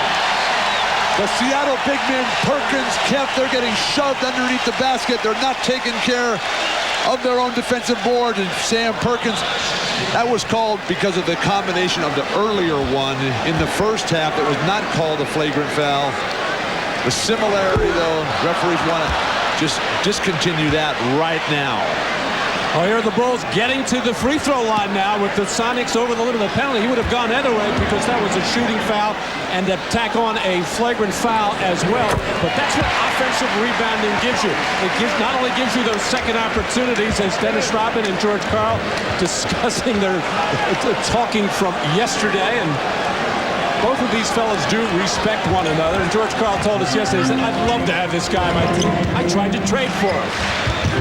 Bulls now with 9 unanswered points. Jordan. Rebounded by Kemp. Protecting against Rodman. But Dennis Rodman continues to play the mind game with George Karl. George Karl's getting sucked in. Hey, loose ball foul against Chicago. You recall in game 1 here on Wednesday night, it was a 2-point game going to the fourth quarter, and then the Bulls' defensive effort picked up even more so. We're seeing some signs of that here in the third quarter as the Bulls have been able to take command. They're now up by 7. Tony Kukoc, the hero of game 1 with 18 points, 12 of them in the fourth quarter. Scoreless in the first half, has to give the Bulls something. And Kukoc back on the floor. Coming on for Longley. Perkins. Nice post up, taking advantage of Kukoc. 7 points for Perkins. The Bulls lead 61-56. Bill Jackson feels that Kukoc has really improved with his low post defense. He thinks that can be a good matchup for Kukoc on to Sam Perkins down deep.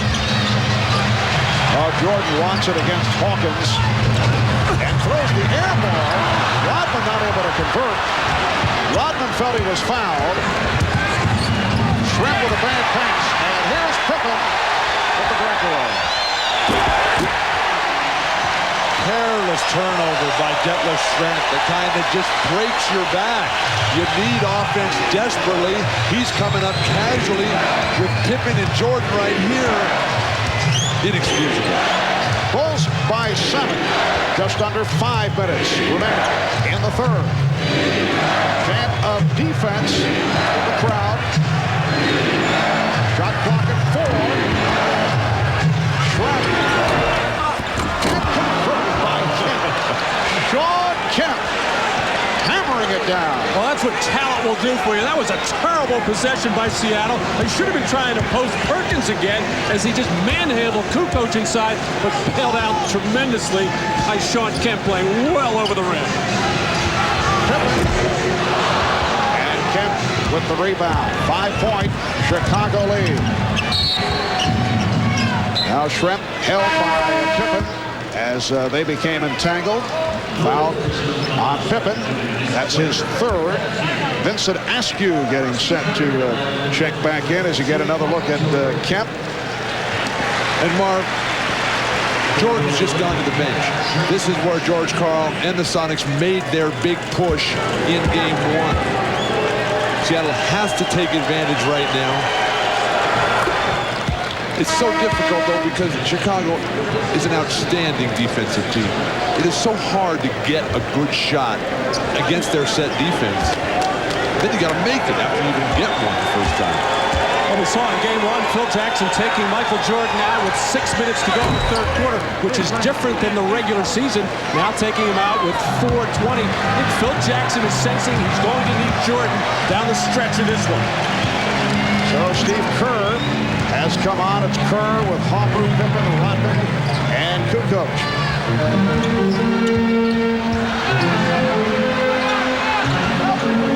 Shot clock at 5. Hopper posting. Did he get it off in time? Yes, he did. Chicago runs players at Peyton's advantage of the ball beautifully. Foul on Kukoc. That is his first. Both teams are over the limit. And it's so difficult as Tony Kukoc just cannot find anything tonight. Asked him before the game how he's feeling. He said he's great. That back no longer a problem at all. But Seattle is a team, like most of the Western Conference teams, with Gary Payton, as they have one ball handling guard. The Eastern teams like Orlando and Indiana, Chicago, they've got the bigger guards who both handle it, pass to the forwards a lot. You get the ball out of Payton's hands, Seattle's going to struggle. Well, Seattle now within one with 3:40 to go in the third quarter. So 6 straight points by the Sonics to match that Chicago run. Kukoc hesitated, did not take the shot. He had it. Tony Kukoc now looking tentative. Pippen is fouled.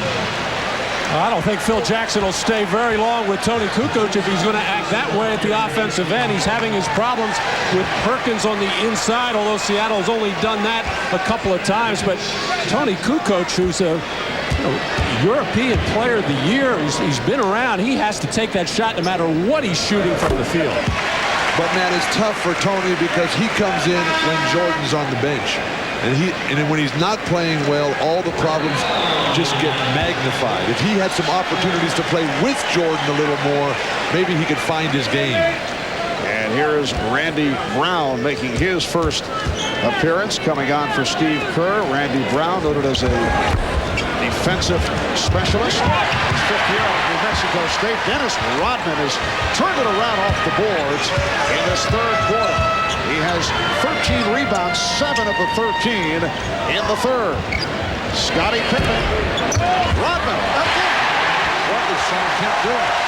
Sean Kemp has got to spend 50% of his time thinking about boxing out Dennis Rodman.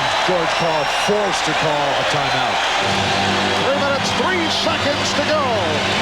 In the third quarter, the Bulls now lead by 4, and suddenly the presence of Dennis Rodman off the boards, providing an impact for Chicago. Rodman here in the third quarter, 8 points and 8 rebounds. It's Rodman again with the tip.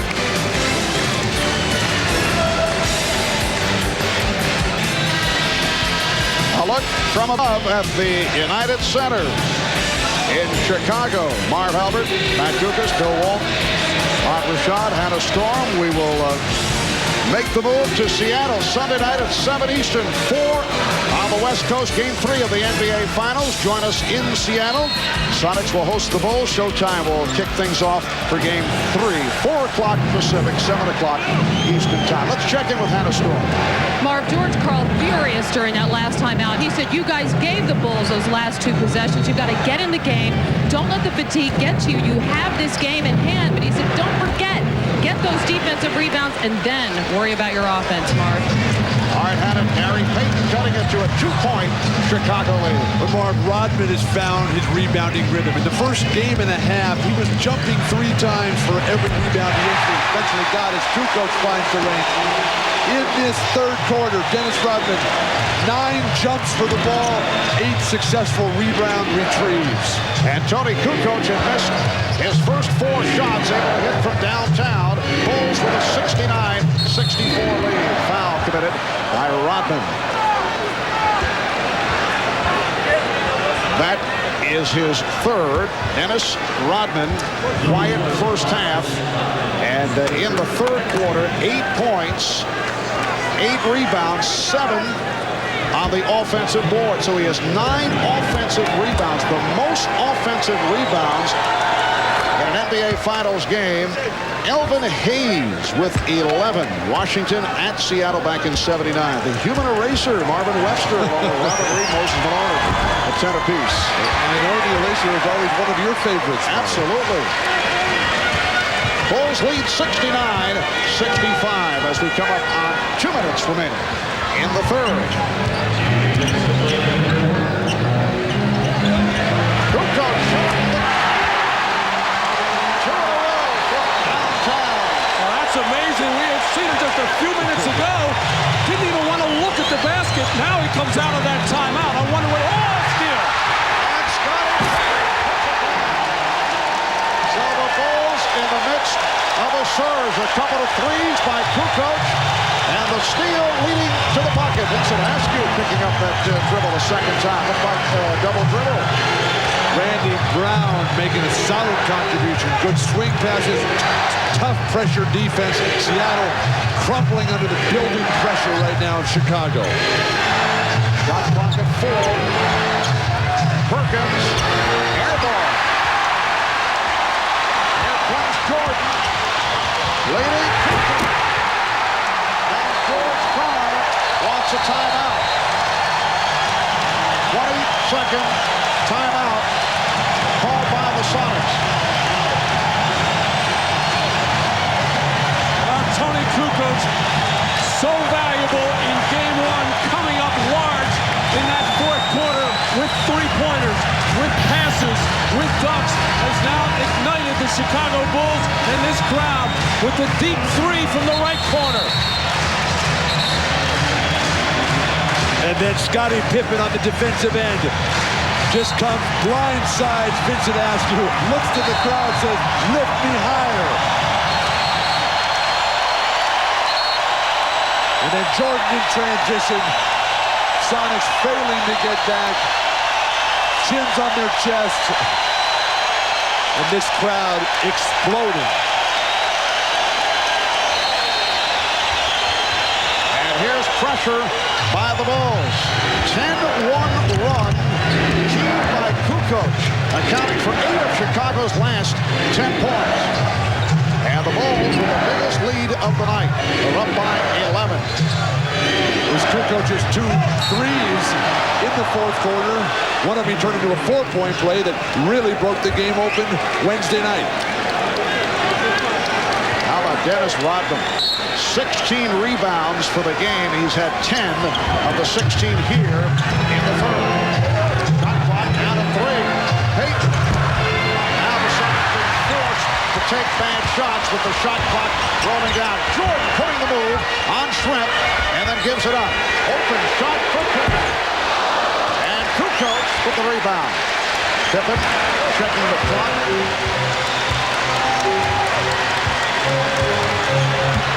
This is a tough mismatch for Perkins. He can't pressure Scottie on the perimeter. 4-second differential between the shot clock and the game clock, down to 10 seconds in the quarter. Jordan way off, and it's rescued by Askew on the throw away. Miscommunication between Payton and Shrimp. Seattle is totally rattled. All George Karl can do is try to build some confidence, try to keep some hope alive here as they've fallen behind by 11. 20 taken by Chicago with 6 1/10 seconds remaining in the third quarter. Now it's changed to a full timeout. Bulls 76 and the Sonics 65.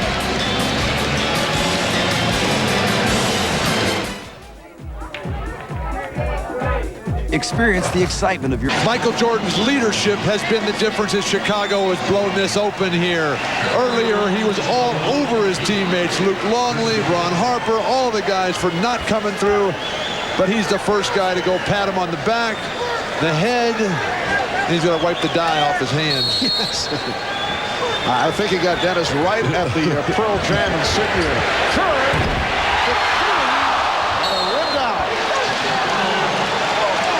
Touch. Let's see the officials, Ed Rush and Hugh Hollins, in a discussion as to who knocked it out. Only 0.5 of a second remaining in this third quarter. It will be Chicago ball.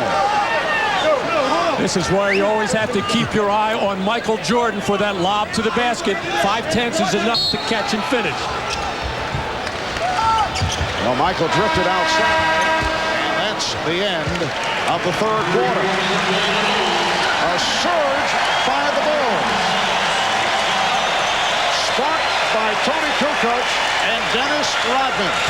And the Bulls are up by 11. We'll be back after these messages and a word from your local station. You are watching the NBA on NBC.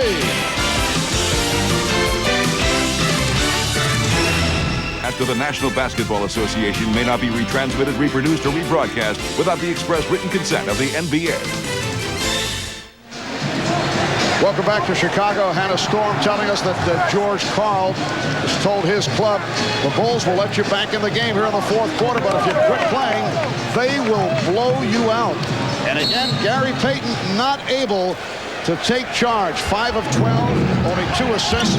The other night, 6 of 17 in 47 minutes. And he's locked playing time again here tonight. He's played 33 of a possible 36 minutes. Sean Kemp opens up this fourth quarter. We get a whistle from Jess Kersey in the foul on the Bulls. It is on Rodman. That is his fourth. Mark, Gary Payton's contribution has just not been enough. For Seattle to win this game, for Seattle to win this series, he's got to come out and play the way Isaiah Thomas used to play for the Detroit Pistons. Come down the lane, put up big offensive numbers, draw the defense to you, and then set up your teammates. Sean Kemp, playing by himself out here tonight, called for yet another turnover. Well, he had 7 turnovers in game 1. Kemp tonight, that is his 3rd. And speaking of turnovers, the Chicago Bulls with 11 careless ones in that first half, none in that third quarter, as they really picked it up defensively as well. The Bulls by 11. Pippen. Well, he's able to penetrate straight down the lane, no pressure. And it's now 78-65. And the Bulls' strategy coming into this series, get the ball out of Gary Payton's hands as much as possible, make some other Seattle Sonic get them into their offense. Poked away from Perkins, but recovered. Shot clock down to 3. Slipping by Kukoc. You think Tony would have some sort of idea since Perkins is left-handed like Tony. Most players like to come to their strong hand. Pippen, Jordan just punishing the Sonics with their own right hands. So the Bulls now lead 78-67. Minute and a half gone by the fourth. Jordan with the fake and foul.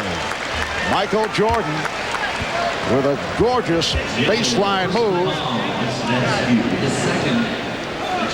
So Michael to the line. He is 5 of 8 at the free throw line. Askew was called for that foul. And every time there's a free throw situation for the Chicago Bulls, it enables them to extend their pressure, get their trap going, get the ball out of Gary Payton's hands, and then their defense can really pick up. The thing that surprised me about Seattle is every time they find something offensively, whether it's a post-up for Perkins, in the third quarter we saw a couple of post-ups for Payton, they score on it, but they don't come back to it.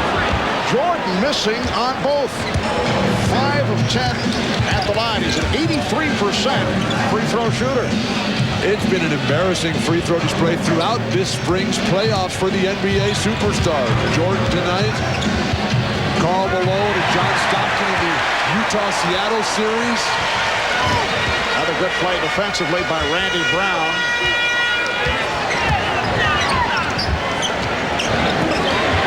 Kukoc for 3. And Rodman with another offensive rebound. Sean Kemp just does not block out. That's 10 offensive rebounds for Rodman. 1 off the all-time record for the NBA Finals held by the Big E, Elvin Hayes. Brown now doing it at both ends. A terrific contribution for Brown. They don't look for him. They don't expect much from him, but he always just keeps it there with a great attitude.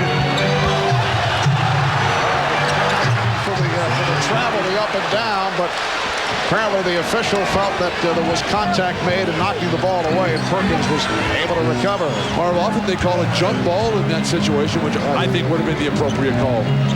Oh, the back door. Brown saving it.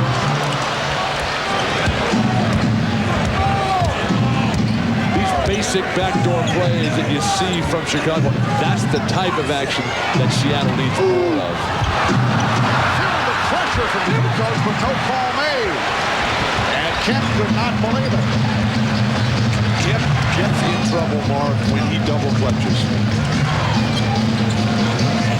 Now Jordan in a post-up mode.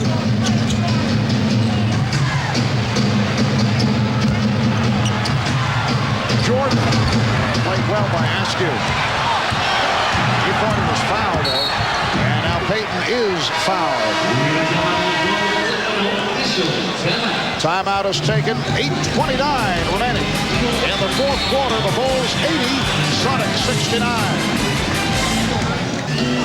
Well, it has been a relatively quiet game for Dennis Rodman until just a moment ago. He's been mixing it up with Sean Kemp. There's that flopping that George Karl was complaining about. But it was Rodman who have taken over this game for Chicago. And as Matt pointed out at the start, when they get that kind of contribution from their role players, they are extremely difficult to beat. Longley. Oh, nice move by Luke Longley. And Kemp came away with the rebound. The Bulls lead by 11. 4 minutes in. Fourth quarter. Hersey Hawkins on a hit from downtown. A reminder, after tonight's game, we suggest you tune to CNBC on your cable system for a special NBA Finals post-game report. Our entire cast will recount the game with highlights. You'll see live press conference interviews and guests as we look back at Game 2 here at the United Center. That's the NBA Finals post-game special immediately following the game on CNBC. Now, Bill and Matt are regular viewers of CNBC following their extensive investment portfolios on a daily basis. Is Geraldo going to join us? No, I believe Charles Gruden will be conducting locker room interviews. Michael Jordan sitting it out with 7.5 remaining in the fourth quarter. A series of moves attempted by Longley leading to this. Hawkins, yes, and it counts. And Hersey Hawkins will go to the line. Chicago's bench up in arms on this call. This is Seattle Sonic basketball. Force the turnover. This is what they do all season long. This is why they won 64 games. Good defense, quick strike at the other end, but absolutely no foul there as Phil Jackson just cannot believe that call. They let him go. And they still get the foul called on him. Hersey Hawkins turning it around tonight. 16 points, completing the three-point play, and the Bulls now lead 80-72. Chicago staying with Rodman, Pippen, and Longley up front, along with Kerr and Harper. Here's Pippen for three, and back comes Payton. 2-on-1. Kemp looking the move on Kerr. Good foul by Steve Kerr. Seattle is terrific at making runs when Michael Jordan goes to the bench. He comes back in, and it comes right back. Now, Steve Kerr knows that Sean Kemp's going to throw one down here. He's going to make him earn it at the line. And here comes Jordan making his way. Reporting in. Kemp, 7 of 9 at the line. Well, Chicago's offense has just gone dormant right now. They're settling for jump shots. They're careless with the basketball. And that's why, of course, Michael Jordan re-enters to add semblance of order quickly. And the thing is that Michael hasn't played that well at the offensive end tonight. Just 8 for 20 shooting. He's got 22 points. Ron Harper headed back to the Chicago locker room. We'll check on that. And the call away from the ball. It's on Askew. 6:55 remaining, fourth quarter. Timeout taken. It's the Bulls by 6. We'll be back in Chicago in a moment. The NBA on NBC is brought to you by Budweiser, official sponsor of the 1996 Summer Olympic Games. This Bud's for you. By Genuine Chevrolet, the car's more Americans trust. And by Fidelity Investments. It's time to realize the power you have. Well, the Chicago lead, once 13, is down to 6. 6:55 remaining in the fourth. Dennis Rodman with a spectacular second half off the boards. And in the offensive rebounding department, 10 rebounds, 1 shy of the NBA Finals record. And you look back at some of the big games off the boards in the playoff history of Dennis Rodman, and this one is right there with 19 rebounds in all. Well, if I'm Seattle, the only The only player I've seen for their team to get a body on Dennis Rodman and keep him off the glass is Vincent Askew.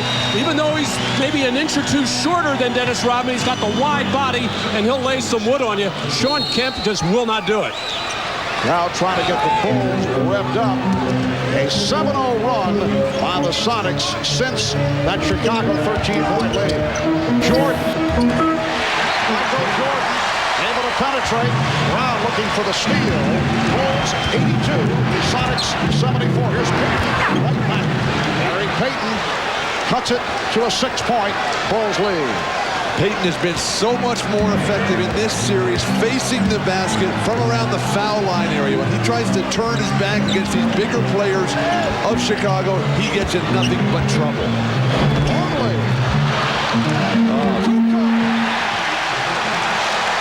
Tony Kukoc, who helped, Kukoc comes up hobbling. He helped turn things in game 1. And after the slow start here tonight, he has come on in the fourth quarter. Mark, you are not going to have any chance of beating the Bulls unless you can dominate your defensive rebounding. And it's Kukoc with the rebound, although he is still hurting. Very slow in making his way to the front court. See the Bulls in command off the boards. Jordan. And Kemp able to keep it away from Longley. And even that time, Luke Longley had inside position, just not able to get up high enough in the air. Shrimp. Yes. Detlef Shrimp. He has 13 points. The Bulls 84 and the Sonics 78. We have 5:15 remaining in the fourth. All set up by Payton, getting to the hoop, creating, drawing the defense, and then hitting spot-up shooters who have to keep finishing. Detlef Shrimp, make a shot, please. Thank you. Kukoc for three. Jordan with the offensive rebound. Jordan stripped by Payton, but able to recapture and calls for time. Askew tried to knock it aside. Jordan very upset. He thought he was fouled. 22nd timeout taken by the Bulls. Now George Karl was running up the sideline at the beginning of that possession for Chicago, exhorting his team that this is a big stop. They are within 6 points as Michael Jordan losing possession, but so quick with his hands and so strong to dig out that loose ball and get the timeout. Matt, when that ball's on the floor underneath your basket as a defensive player, you've got to go to the floor to get this ball. Everybody's standing and bending over at the waist, except for Michael Jordan, the best player in the game, diving on his hands and knees to dig that ball out. And he's in the face of the official, Jess Kersey, as he thought he took a hit. Tony Kukoc being tended to by the Bulls trainer Chip Schaefer. A moment ago, we saw Ron Harper head back to the locker room. We're told he is bothered by an upset stomach.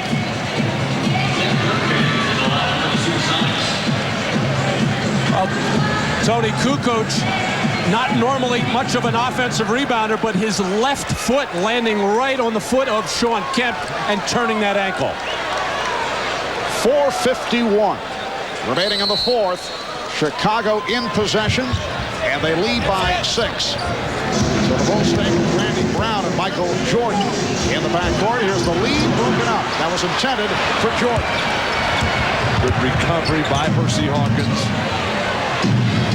who I think has done a very solid defensive job on Michael Jordan tonight. Bulls got it back, breaking up that pass. And Ron Harper is back on the Chicago bench. Block. And a foul.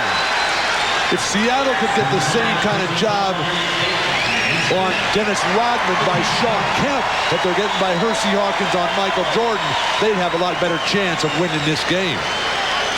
Foul on Payton, and that is number 5. Here's another look. A terrific look-away pass by Michael Jordan. He knew he had Rodman running the middle of the floor all the way. He did not want to fake out Dennis Rodman. He wanted to make sure he could see that pass coming.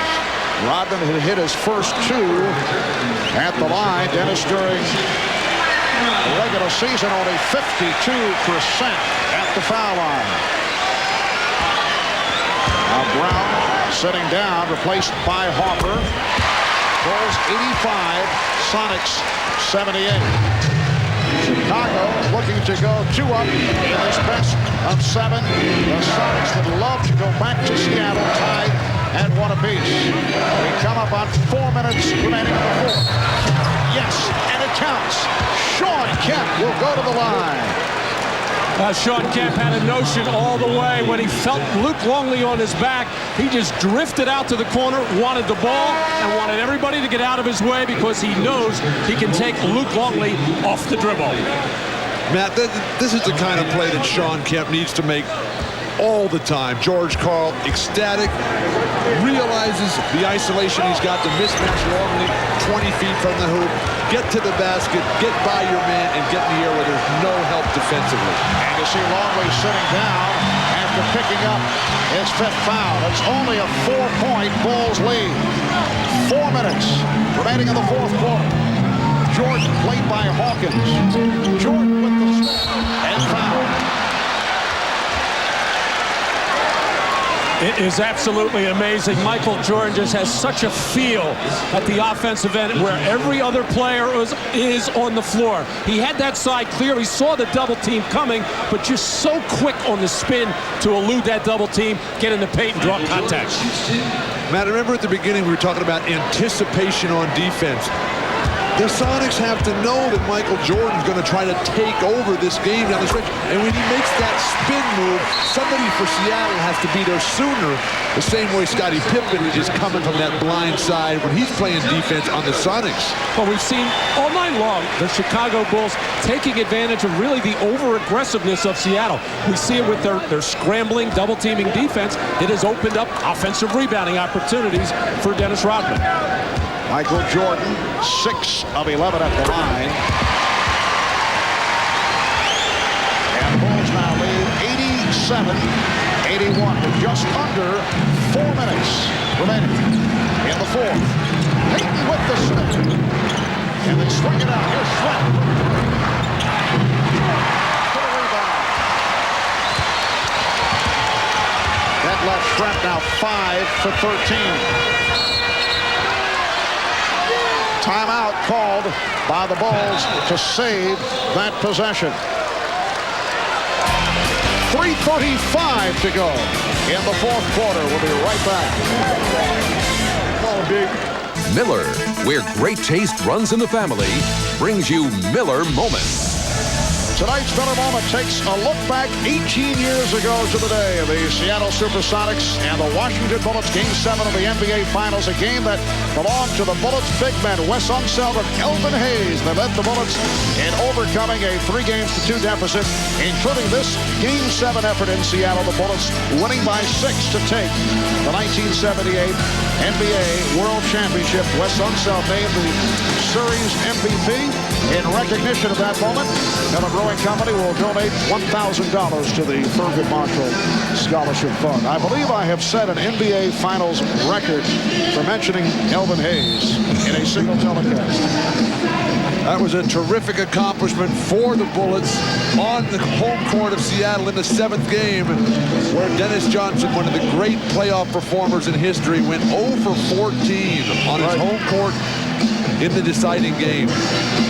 So sad that Dennis Johnson did not make the Hall of Fame this year. But I would think an eventual entrant. Absolutely, just has to be there. One more mention of the Big E. Dennis Rodman is one offensive rebound away from equaling the all-time NBA Finals record, 11 offensive rebounds. Shot clock is down to 5. Kukoc for 3. Rebounded by Perkins, and Kemp with the recovery. It is a 6-point Chicago lead. 3:15 remaining in the 4th quarter. Critical possession for the Sonics. Shot clock is at 5. Payton for 3, coming up short. And deflected out by Jordan with 2 on the 24. Discussion here as to whether Gary Payton's shot actually hit the rim, whether they should reset. Ed Rush says it did. a new 24. Well, that shot looked awful, leaving Gary Payton's hands. He just kind of short-armed it, as we hardly even say Gary Payton's name. He's been so quiet here in the second half. Perkins posting up on Kukoc. Fires it up. Rebounded by Kukoc.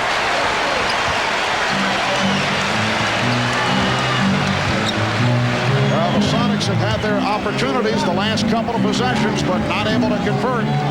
Bulls with a 6-point advantage. 2.5 to go.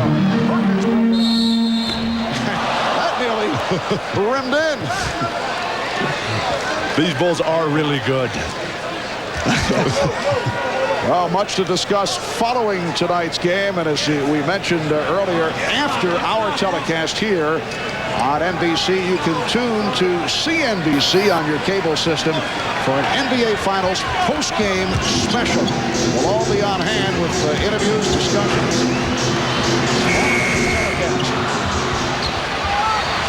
Back come the Sonics. Gary Payton, Sean Kemp. We come up on 2 minutes to go in the fourth. Perkins stripped and deflected out by Pippen. One of the problems over the years from Seattle, as they call a timeout right now, has been a lack of a go-to guy in the set offense down the stretch. They're struggling to find some offense right now. 2:08 remaining in the fourth at the United Center. It is Chicago 87 and Seattle 81. 2 minutes and 8 seconds to go in the fourth quarter. Both teams with 2 full timeouts remaining. No fouls to give. It will be Seattle ball with 11 on the shot clock. It's not so much that the Sonics don't have go-to guys. They got a bunch out there. Payton, Kemp, Shrimp in certain situations. It's just they don't execute well in the half court. They have to run some high pick and roll. Seattle has not scored in 2 minutes and 5 seconds. Shrimp. Hawkins for 3. The back tap handled by Harper. Lost it off his foot, but not been able to preserve. Marv, Seattle's had golden opportunities. Shrimp had a beautiful wide open look. Hawkins' look was solid as could be. Payton's air ball was a good look. They just can't make any of them.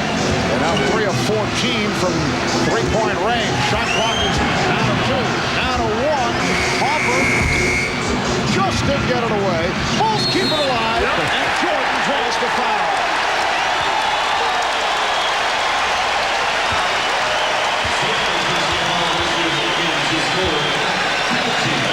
Percy Hawkins called for his 4th, and Michael Jordan back to the line where he's 7 of 12. And that look of frustration on the face of George Karl has been, he couldn't have asked for anything more, struggling all night, but time and time again, just hanging 6 behind and getting good scoring opportunities and can't get them, and the Bulls aren't doing anything at their end offensively.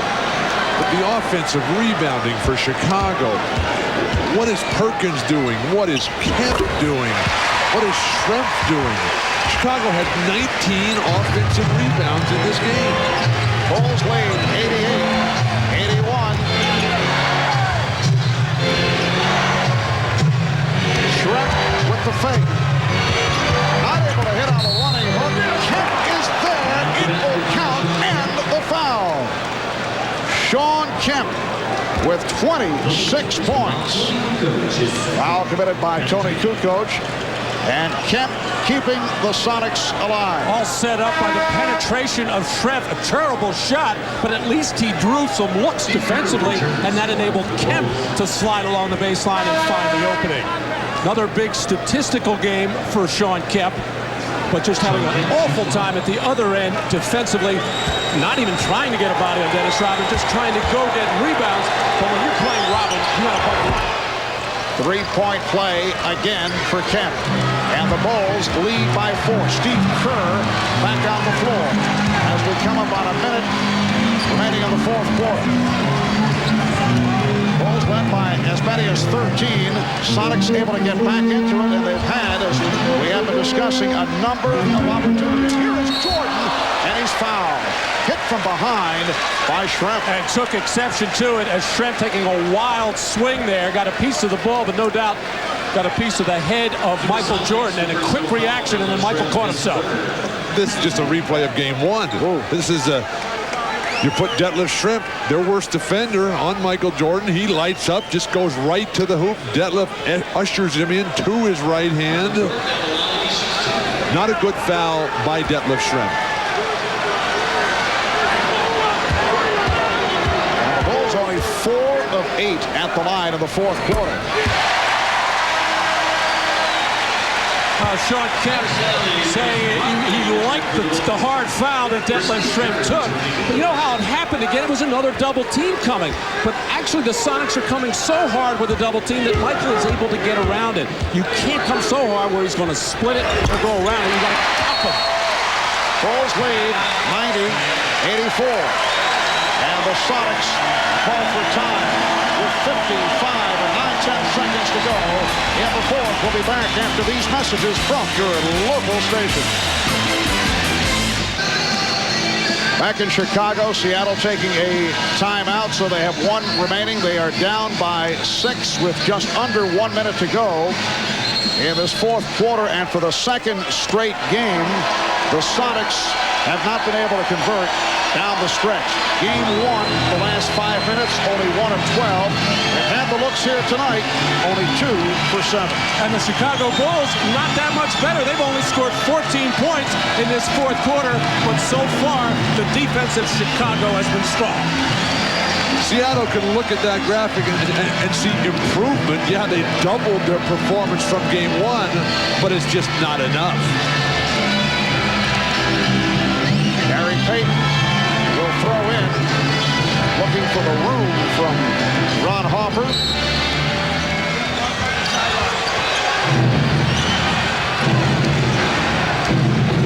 Harper got picked off by Kemp.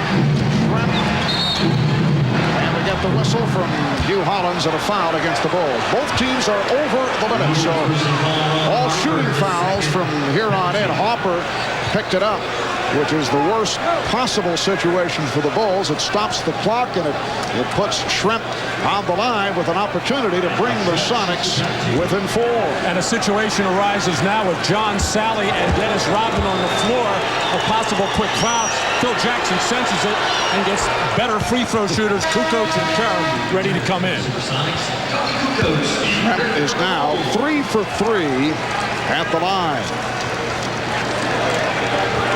He's a 78% free throw shooter. Another off performance for Detlef Schrempf. 5 of 14 shooting.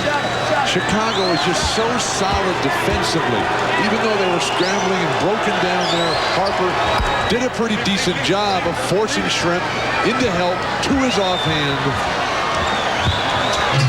Now pressure by the Sonics. The Bulls have missed their last 6 shots. At one point, they led by 13. They were up 80-67 with 9 minutes to go in the fourth quarter. Down to 35 seconds, 10 on the shot clock. Bulls in no hurry here. 6 on the 24, and Kerr fires for 3. Rodman with the offensive rebound, and that ties an NBA Finals record. 11 on the offensive glass for Rodman, and that was a big one. Foul is called to stop the clock with 15 and 8/10 seconds remaining. Detlef Schrempf called for the personal. Mark, Seattle just let far too much time go off the clock. The second that Rodman got this rebound, which put him in the record book with Elvin Hayes, the Big E, the Hall of Famer. You got to go right and get that quick foul, get the clock stopped. Well, did you see how quickly Dennis Rodman sprinted? He knew somebody was going to be chasing him. He got rid of that ball as quickly as possible.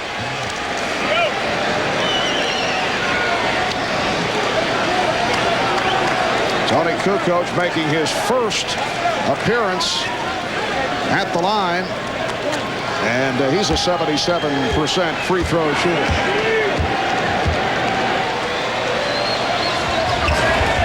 Hits 1 of 2. Bulls lead 91-86.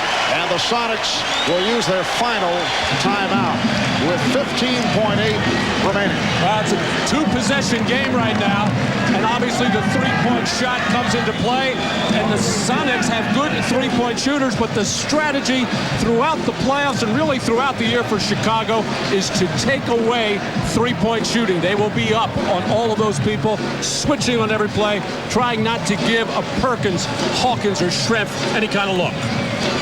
I think Seattle has to go for 3 points early right now. Don't make it a desperation three at the end to maybe tie. Their three-point shooting tonight, abysmal. Even worse than it was in game one. Overall, 8 for 31 in the two games. Bulls have done it at the foul line here in the final minutes. The last 7 points have come at the free throw line. Down to 15 and 8/10 seconds remaining.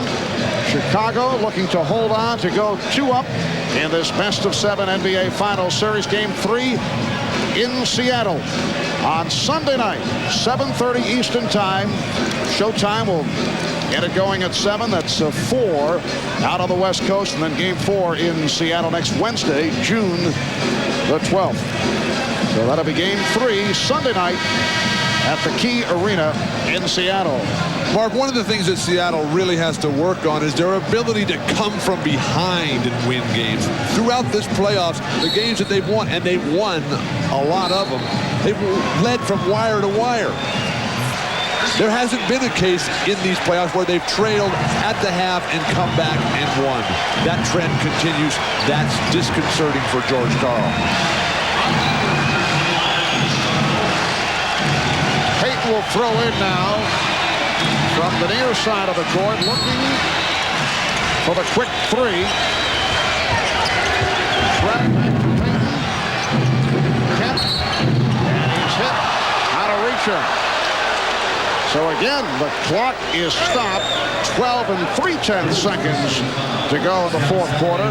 Sonics, though, do not have any timeouts remaining. And it didn't appear the Sonics looking for any three-point shot there, getting it quickly to Kemp in the corner, and he knew what he was going to do as soon as he caught it, and that is drive to the basket. Kemp, 11 of 14 at the line.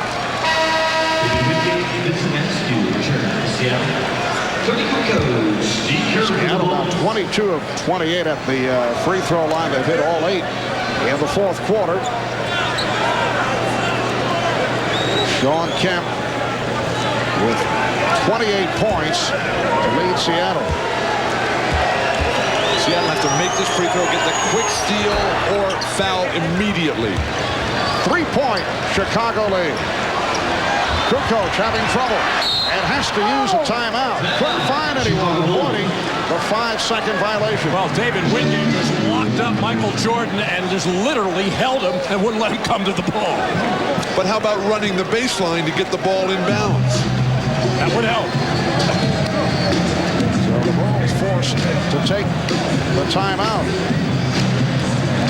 Reminder, right after our telecast here on NBC, coming up on CNBC, on your cable system, an NBA Finals postgame special. Our entire cast will recount the game with highlights, show you live press conference interviews. As we look back at Game 2 here in the United Center, that'll be the NBA Finals postgame special immediately following the game on CNBC.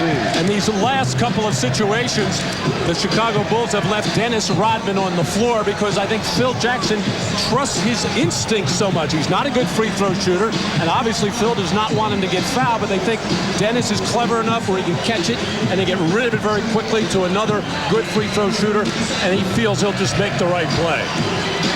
Dennis moves so well off the ball. He spaces the floor. He creates the opportunity by spreading that floor for his teammates to create their own play. And when Phil Jackson looks back at this, he will not be happy even with the victory. The Bulls missing their last 7 field goal attempts. They've done it at the free throw line. They've not hit a shot the last 6 minutes of this fourth quarter. Mark, this is an old team. This is a team that I don't think will really hit their stride till Game 3 Sunday night. They had that long layoff. Now they're back to playing every other day, which is NBA basketball. Well, not bad if they haven't been able to hit their stride and they come out of here with 2 victories. 12 and 3/10 seconds remaining in the fourth quarter. Again, the pressure by the Sonics. This time Pippen will try to inbound. Jordan gets it back to Pippen. And Hawkins called for the foul. Down to 8 and 9/10 seconds. And Pippen to the line. He is 5 of 6 at the free throw line. A lot of confidence that time shown by Scottie Pippen, just waiting and saying, come and foul me. If you keep that ball moving, Chicago can run the ball out because Seattle can't catch up to a moving ball. There you see the problems that Scottie Pippen has had from the free throw line during the season and during the playoffs, but so far in this series, much better until there. Seattle out of timeout. Scottie Pippen, though, has shot the ball well at the line in this final series, 13 of 16. So the situation, 8 and 9/10 seconds remaining, 3-point Chicago lead. As you mentioned, Matt, no timeouts for Seattle. So the Bulls get back to the Seattle front court. As Pippen misses on both, Rodman able to get a jump ball out of it. However, it's only a 3-point game. That was almost an air ball by Scottie Pippen.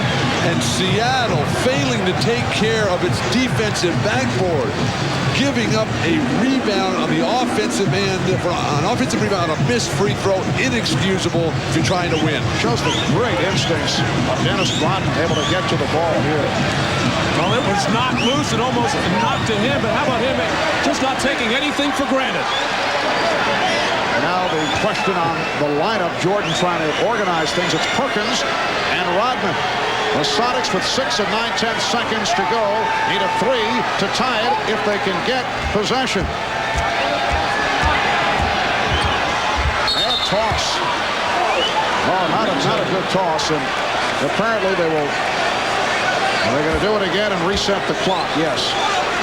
And it looked like a foul could have been called there on Dennis Rodman as he hindered Sam Perkins from getting up in the air. I guess cursing with the do-over. They reset to 6.9. And again, a whistle. And they'll re-jump. Hugh Holland says, do it again. And that's the second time Dennis Rodman has fouled Sam Perkins.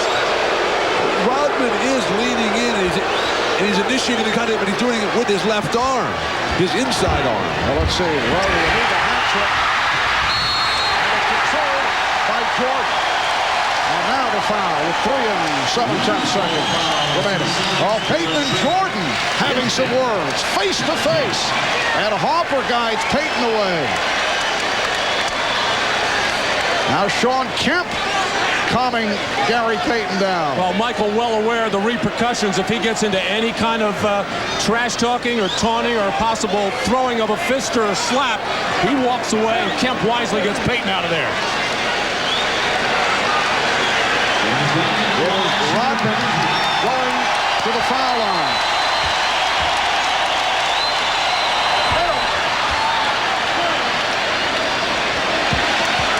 Dennis Rodman now 3 of 5 at the line. This has not been pretty down the stretch. Well, Pippen missed 2. Now Rodman missing. Only 3 and 7/10 seconds to go in the fourth. And Rodman is able to hit for a 4-point lead. Perkins fires it down for Shrimp. And that will do it. The Chicago Bulls escape with the victory.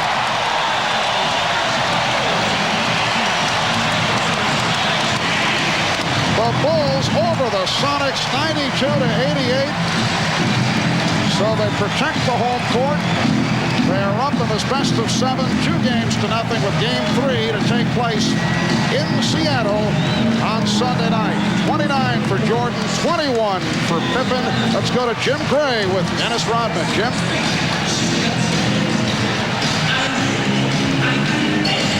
9 points. He has 20 rebounds, tying a playoff record. Dennis, you made that final free throw there, plus you had a lot of words with George Karl. What did you say to him after his derogatory comments about you? Well, you know, me and George Karl go back a long way, and I remember a couple years ago he really wanted me to come to Seattle, and I wanted to go to Seattle and win a championship there. But, you know, it's all about mind games and head games. That's what it's all about. Have you won the mind games now? You're 2-0 in the series, but are you ahead on the mind games as well? I don't think so. I think Seattle's a great team, a great athletic team. They can get in any game and get in anybody's head. But tonight, you know, I think that we were on the free throw line. You had a specific conversation with George Karl. You went over and said something to him. What was said there? I said, you know, I don't think that was appreciated that what you said about me in the paper, but I said, are we still friends? He said, I had to protect my players. I said, that's great. Are we still friends? He said, yeah.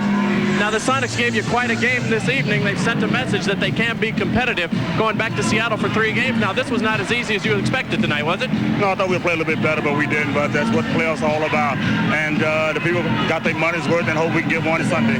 All right, Dennis, congratulations. We'll see you Sunday. Let's say hello to Lexus. All right, let's go back to Marv Albert.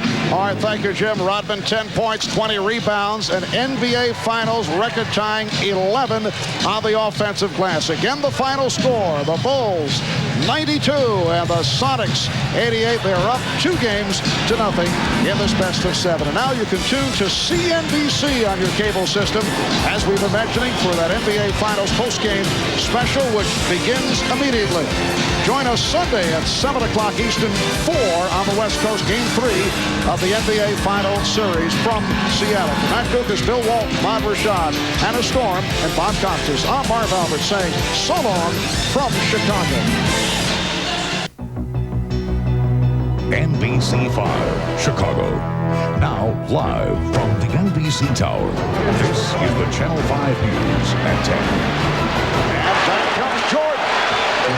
Pippen putting the move on Hawkins. The Bulls were putting the moves on Seattle, though it wasn't particularly pretty all of the time. Tonight, Chicago moves up to a 2-zip lead over the Sonics, winning Game 2 in the NBA Finals. Good evening, I'm Carol Marine. You just saw it, a nail-biter at the United Center, and that's where Ron Majors joins us live. Hello, Ron. Carol, it really was quite a close game. The Bulls come away with a win. It is now 2-0. They lead the series. Seattle is the city that gave us a Starbucks on every corner. Some would argue that Seattle's best coffee is the best in the world, but tonight, Seattle's best basketball team didn't quite measure up. They did, however, come very close. They kept this game a tight one most of the way, until that moment in the third quarter that Bulls fans have come to expect, that little Bulls spurt. Tony Kukoc was at the center of it all. That's Tony for 3. That gives the Bulls a 5-point lead, and it launched the run that kept the Bulls ahead the rest of the way. Michael to Kukoc, a dunk. The crowd on its feet, and within moments, near the end of the third quarter, the Bulls suddenly had an 11-point lead.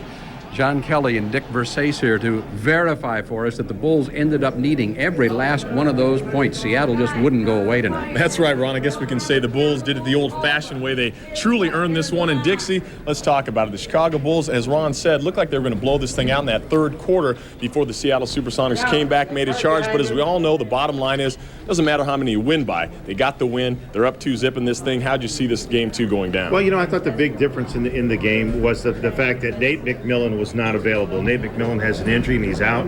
You know, he played point guard for the Seattle franchise before Gary Payton was the point guard. And the big difference in the ball game tonight really was the fact that Chicago was able to force a lot of turnovers, because for the first time in this series, Seattle did what they normally do, get a lot of points off of turnovers. But in the end, the Bulls proving why they are a championship caliber team. They hang on to this one. And right now, let's just take a look back. Pictures and details from Game 2. Starting things out, yes, we have a poster shot of the building that Jordan built for the Friendly Skies. But early, Michael gets picked off.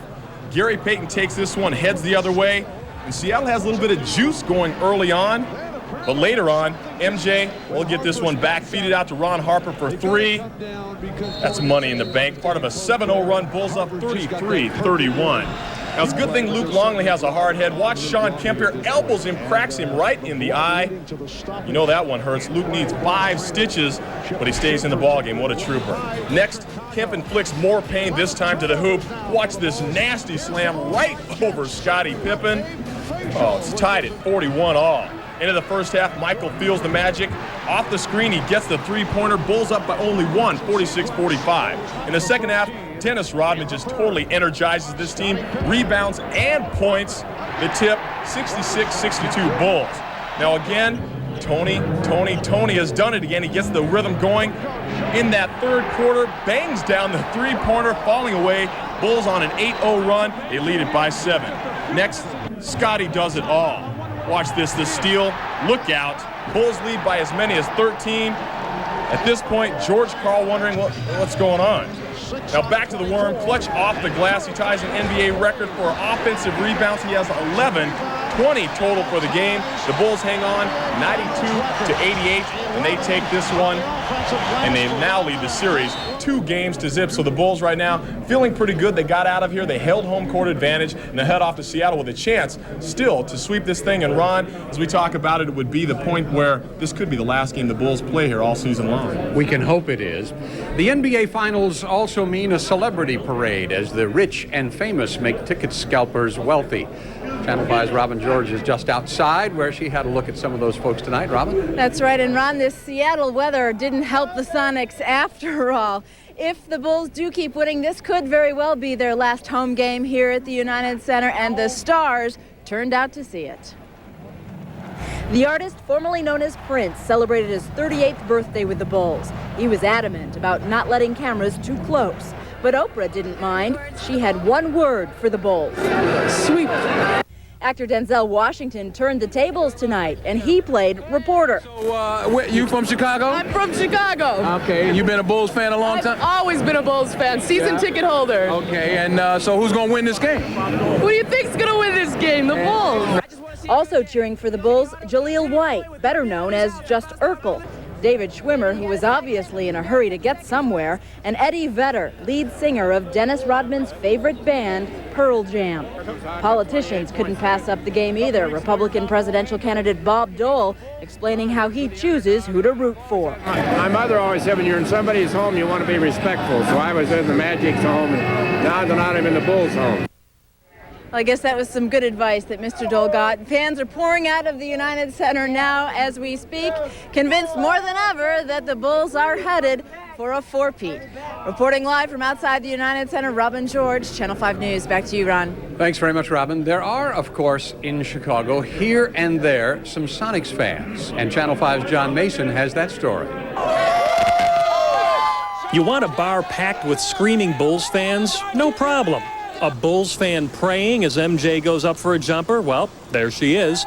But finding that rare breed, a Sonics fan in Chicago, well, that takes a good hard look around. Look what we found. Mark Fremerlid from Seattle, lonely as the Maytag repairman in a Bulls bar. I've got a little bit of respect, but very little. Well, did you expect any respect, Mark? Well, I heard Chicago was a nice place to come visit, but they didn't tell me that if I was from Seattle at this point in time, it probably wouldn't be a good idea. Do not adjust your set. Yeah! This guy cheers when Gary Payton scores. Imagine that. Bulls fans are tolerant, sort of. They think they have a chance. They can think what they want to think. They're guests in our town. Mark is hoping for a return trip to Chicago. Well, I'll be back here for Game 6, and we'll probably see you Game 7.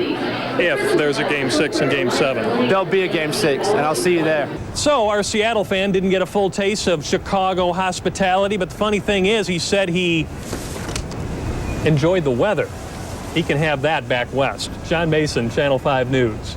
Well, and those Sonics fans do have reason to be hopeful because the Bulls certainly did not run away with this thing tonight. And all of the Chicago fans who've been talking about sweep and talking about how easily the Bulls would handle this Sonics team maybe want to take a second look now. We faced 3 games in Seattle against a team that the Bulls only managed to beat by 4 points on their home floor tonight. Those 3 games could be very good ones in Seattle. We'll be back here to the United Center with more from John Kelly and Dick Versace and Tom Zenner from inside the locker room and much, much more, Carol, in just a little bit. Cast of thousands and lots of content. Thank you, Ron. Well, we've